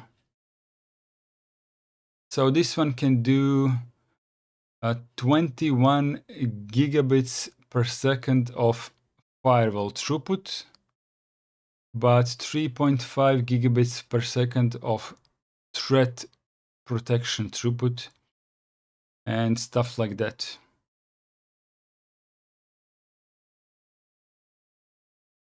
These are just appliances that come pre-installed with OpenSense. But generally, nothing is stopping you from downloading OpenSense and installing it on anything x86 based. You don't have to, buy their own stuff.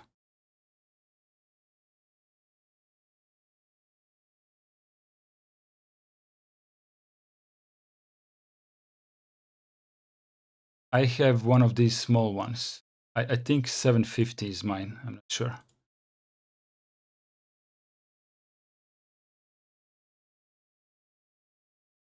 I think this one is mine.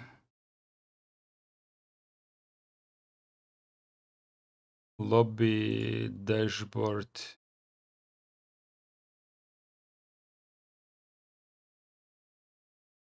I'm looking if it will say its name.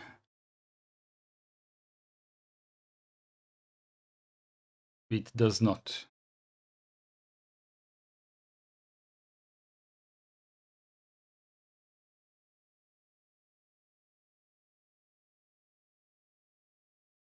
Write down to the hardware router's firmware. That is a good question. Is the firmware open? Let's try to find out.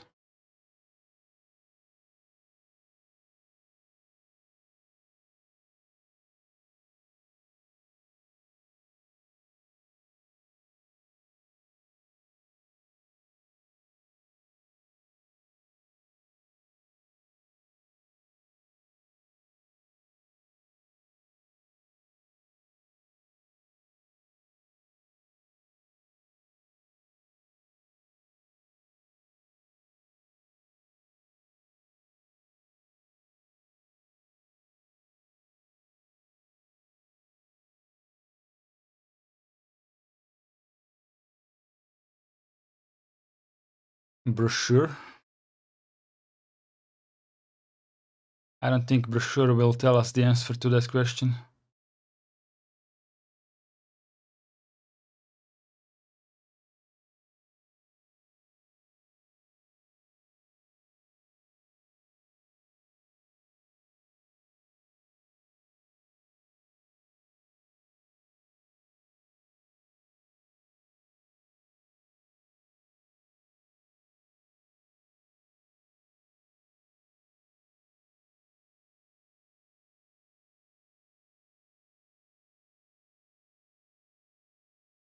Let's try like this.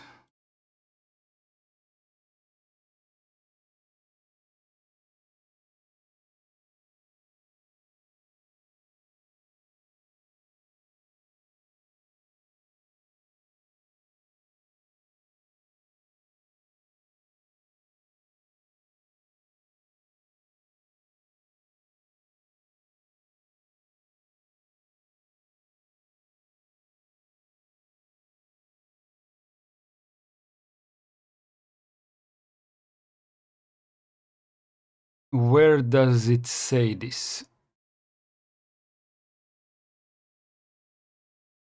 So the bot thinks something, but I need proof. BIOS updates.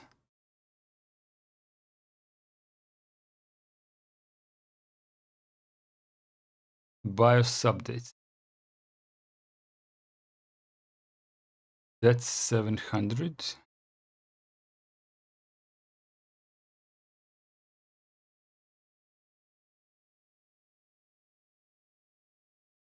Okay.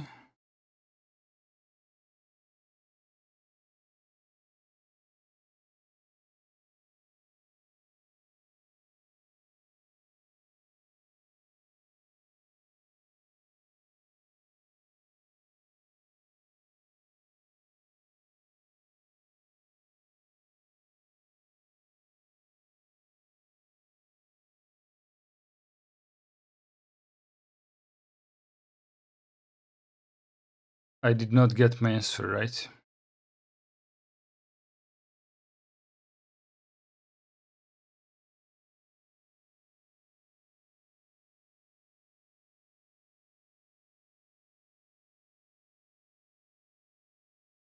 Official hardware, BIOS.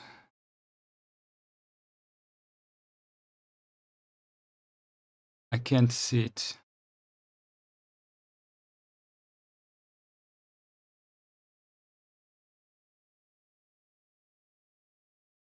Go to System Firmware Plugins.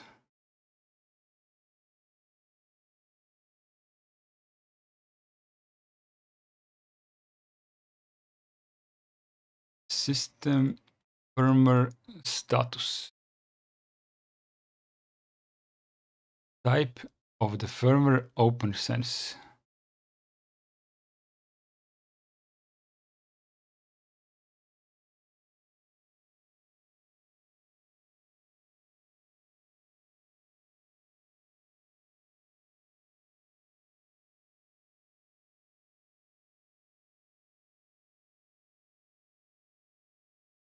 it would surely be a thing that would be bragged about right out front. Not necessarily. If they want to earn money on subscriptions and hardware, I don't know. I am 50-50 in thinking whether this would be like an advertised feature.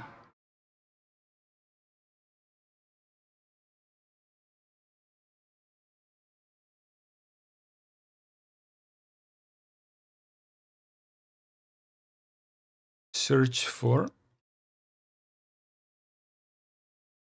AMD CPU microcode updates. Franco at OpenSense.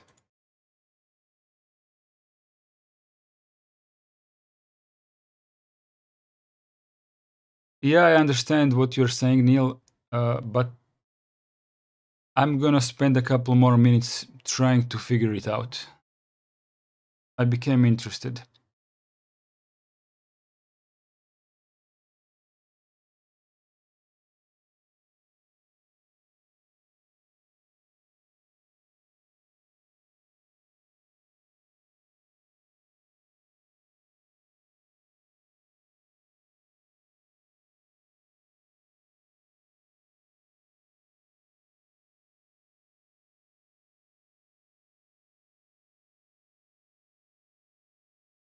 Updating microcode. Did I do nothing or did I update my microcode? I actually don't know what I just did, but I know that I have to reboot, which is not a good idea. Look on matrix.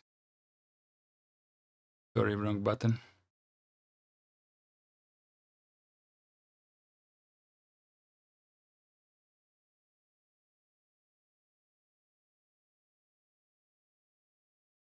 MPEG-4 file. Why do you want me to download MPEG-4 files? I don't want to do that. Send pictures.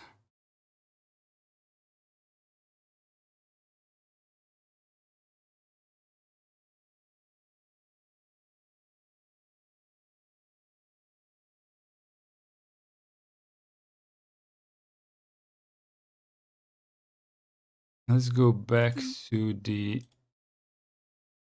bot. Brave. Comes with open boot firmware according to the OpenSense documentation.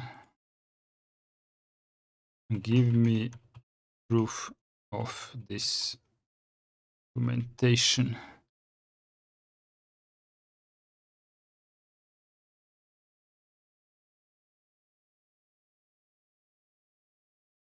Supports both UEFI and legacy BIOS boot modes, but blah blah blah blah blah.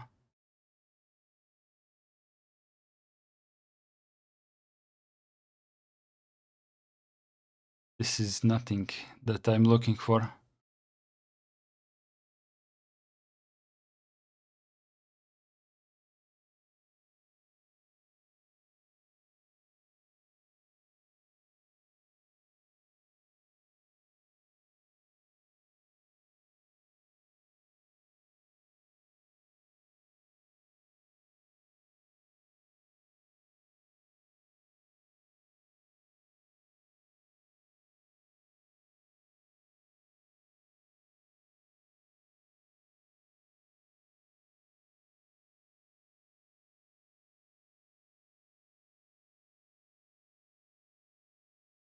Netherlands? Yeah, I think so.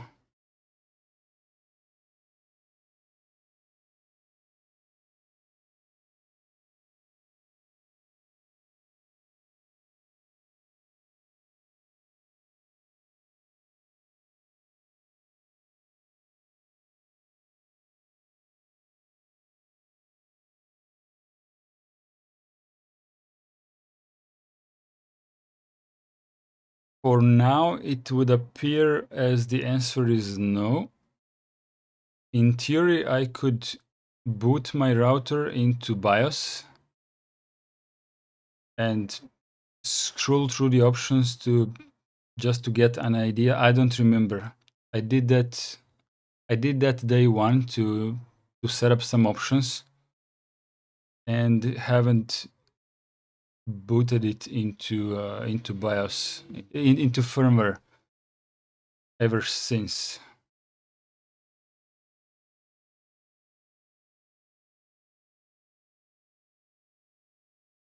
I can ask them to maybe give me an answer on this.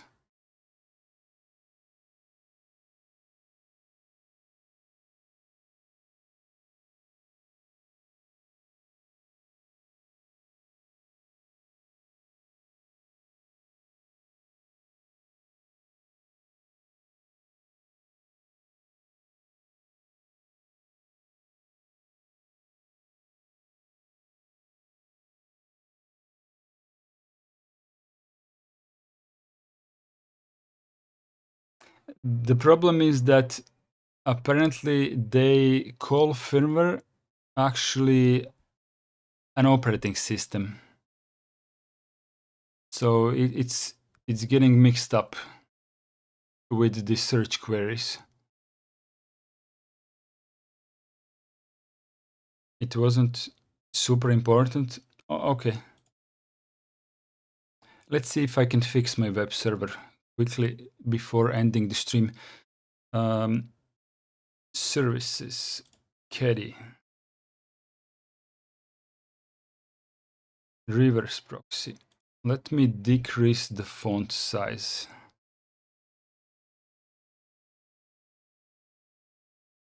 I did this intentionally so I can fit more shit on the screen.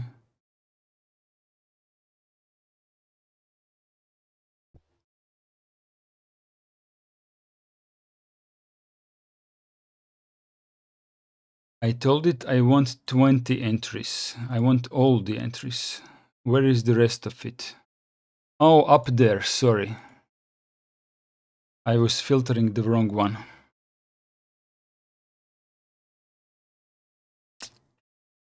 Yeah, I'm gonna leave it at this. It's a little bit zoomed out, but it should be readable to some degree on YouTube.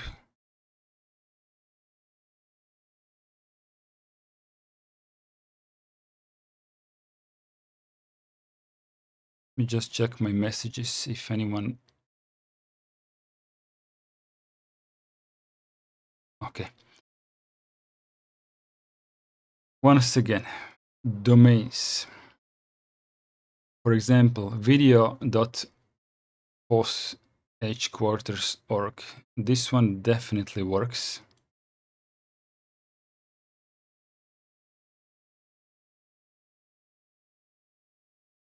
Or definitely does not. What the hell? Did I break everything? Oh, it works from outside, so it's my local DNS.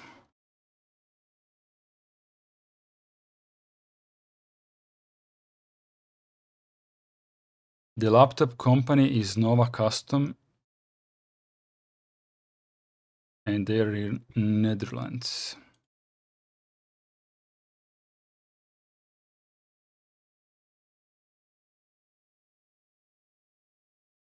Settings, local, video. Oh, so it's set up properly here. What am I doing wrong then?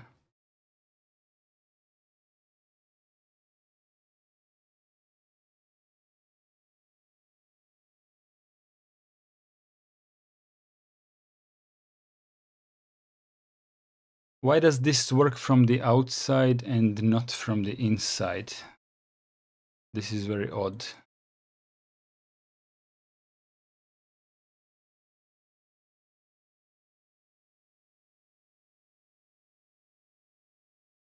Ah, I know why. I know why.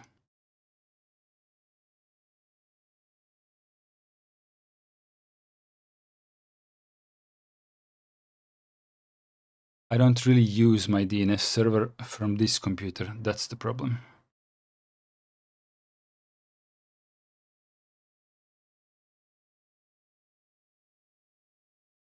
it should be 1, and this one is irrelevant.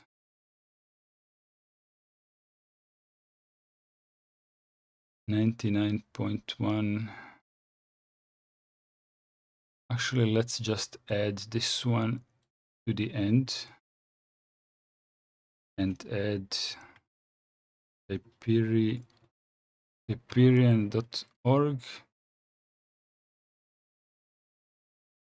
From the outside, it will be differently, but I need my local entries here. Kill this one. Okay. Save it.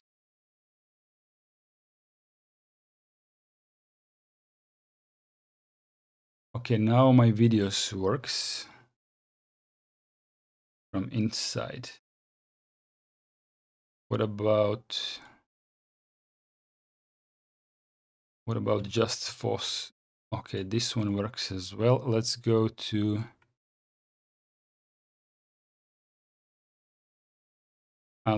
this page. Hyperion. Oh, now it works. Now it works. Does it work from outside? It does not. Too many redirects.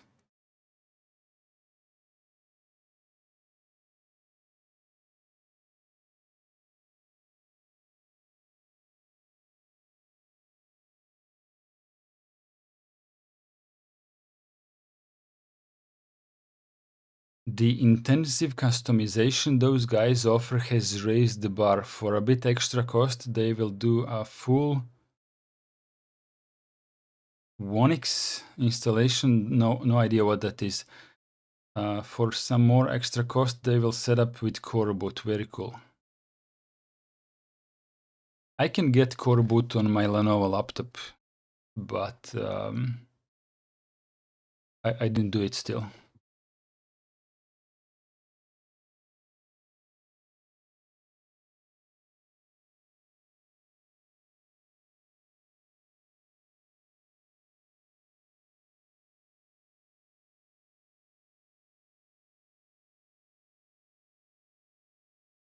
Why is it loading now?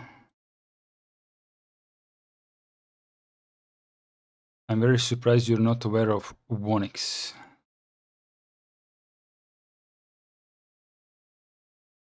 Superior internet privacy. As handy as an app delivering maximum anonymity and security. What is Wonix?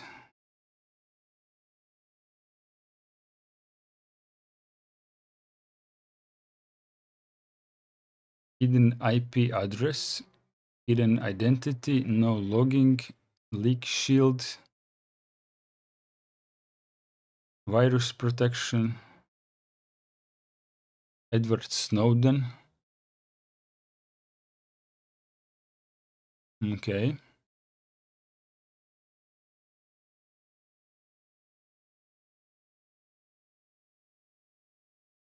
I'm trying to figure out what it is. Anonymous operating system that runs like an app and routes all internet traffic through the Tor anonymity network. It offers privacy protection and anonymity online and is available for all major operating systems.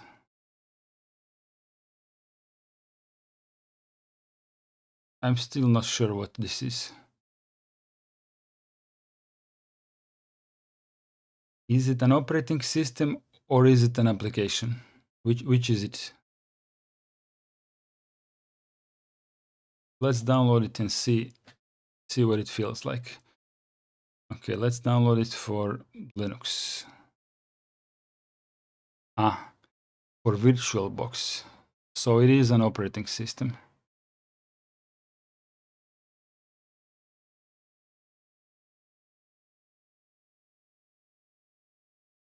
Other. The Wonix Linux installer is only supported for Debian, Fedora, and their derivatives.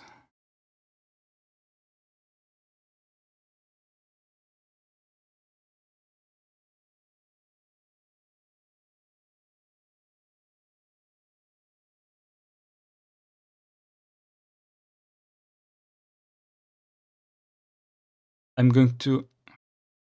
It's too late in the day to begin messing. Yeah, I don't even feel very good, to be honest. I have been talking for too long, and after a while I just start feeling a little bit bad physically. Maybe not enough water or something.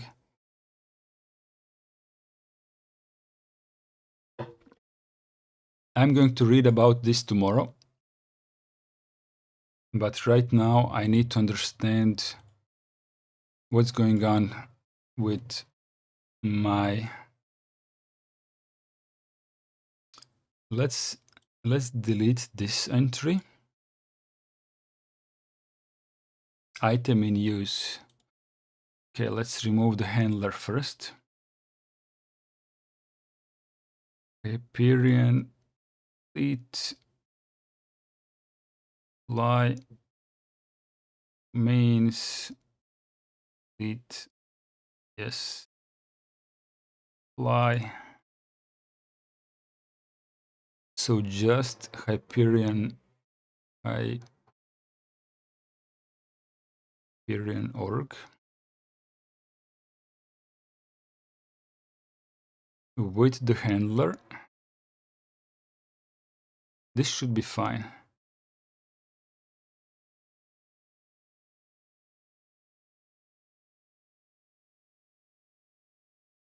This should work. Oh, firewall. Firewall. One.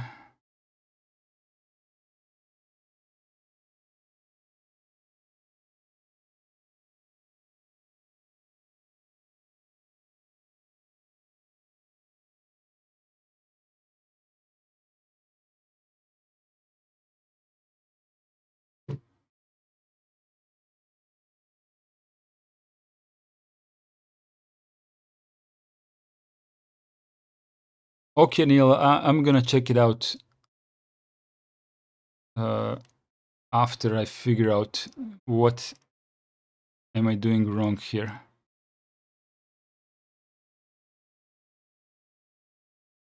Caddy reverse proxy. Caddy reverse proxy.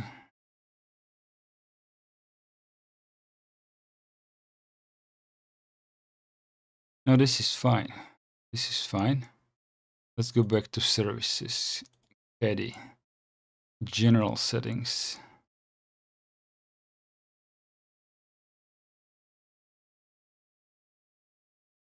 Reverse proxy. Diagnostics.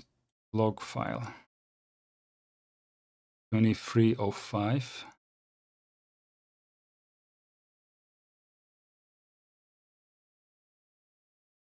Wait, did I put logging in there on reverse proxy? Hyperion edit. Yeah, I did.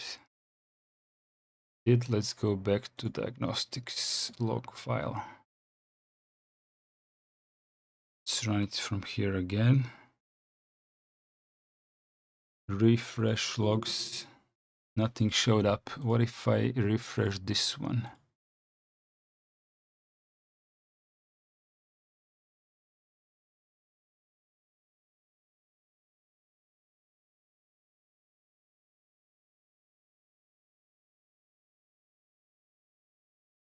I don't know.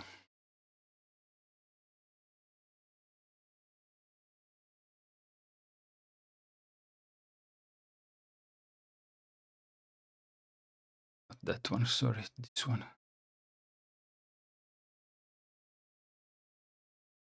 Hyperion org.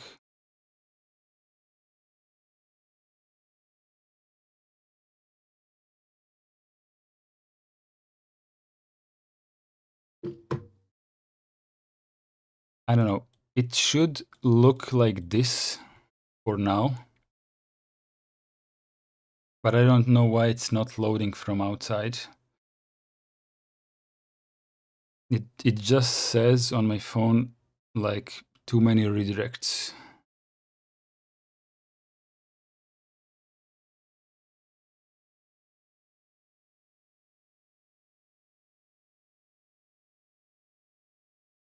When you enter this domain, does it say too many redirects as well?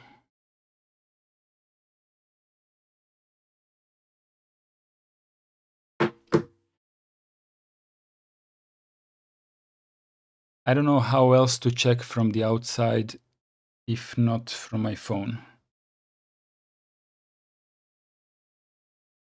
All my laptops are in a different room.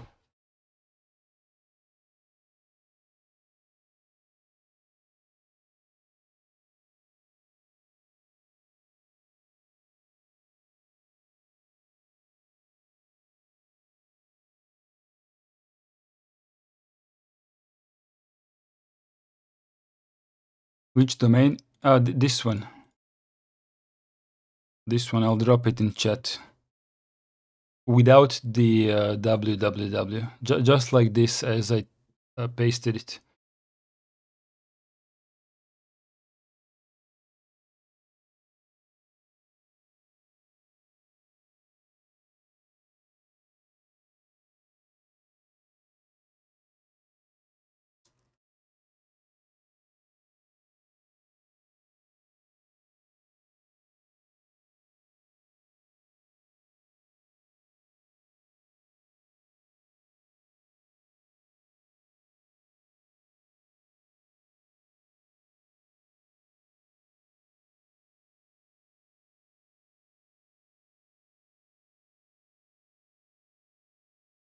I don't know why would it say too many redirects on my phone.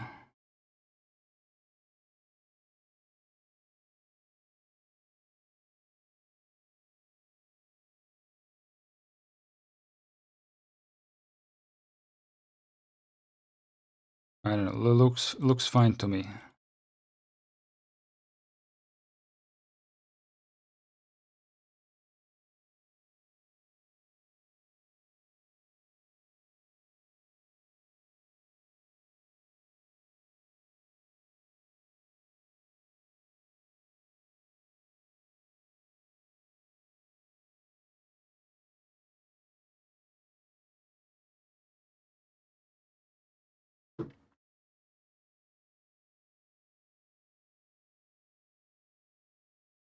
Maybe the site is down. No, it's not.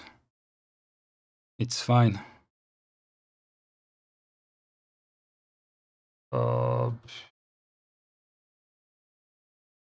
10. That's where my web server is.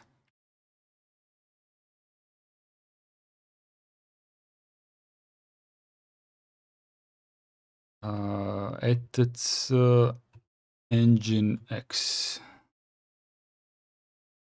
which is the default website. Default website should load, I think.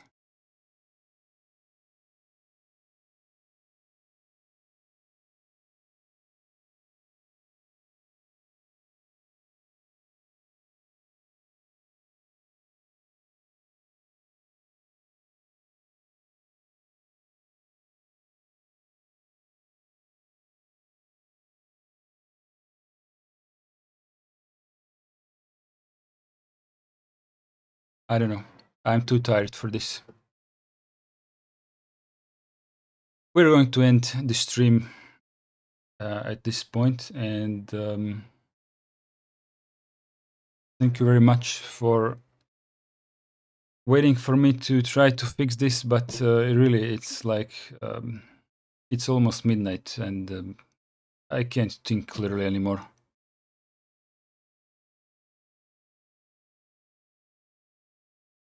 I can't think clearly anymore. Thank you very much for being here. We are going to see each other like tomorrow or something like that in a next video. And if you want to drop in for the next live stream, we're going to do a random one on Friday, which you can find. Actually, let me show you. YouTube, you can go to my web page on YouTube and go to live. And this one is live right now, but you can see there is another one scheduled for Friday. You can go there. And usually there is a button like remind me. I don't know. There is usually a button that says like remind me or notify me. So you can click that and it should remind you.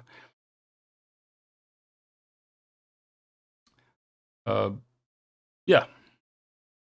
So do your thing.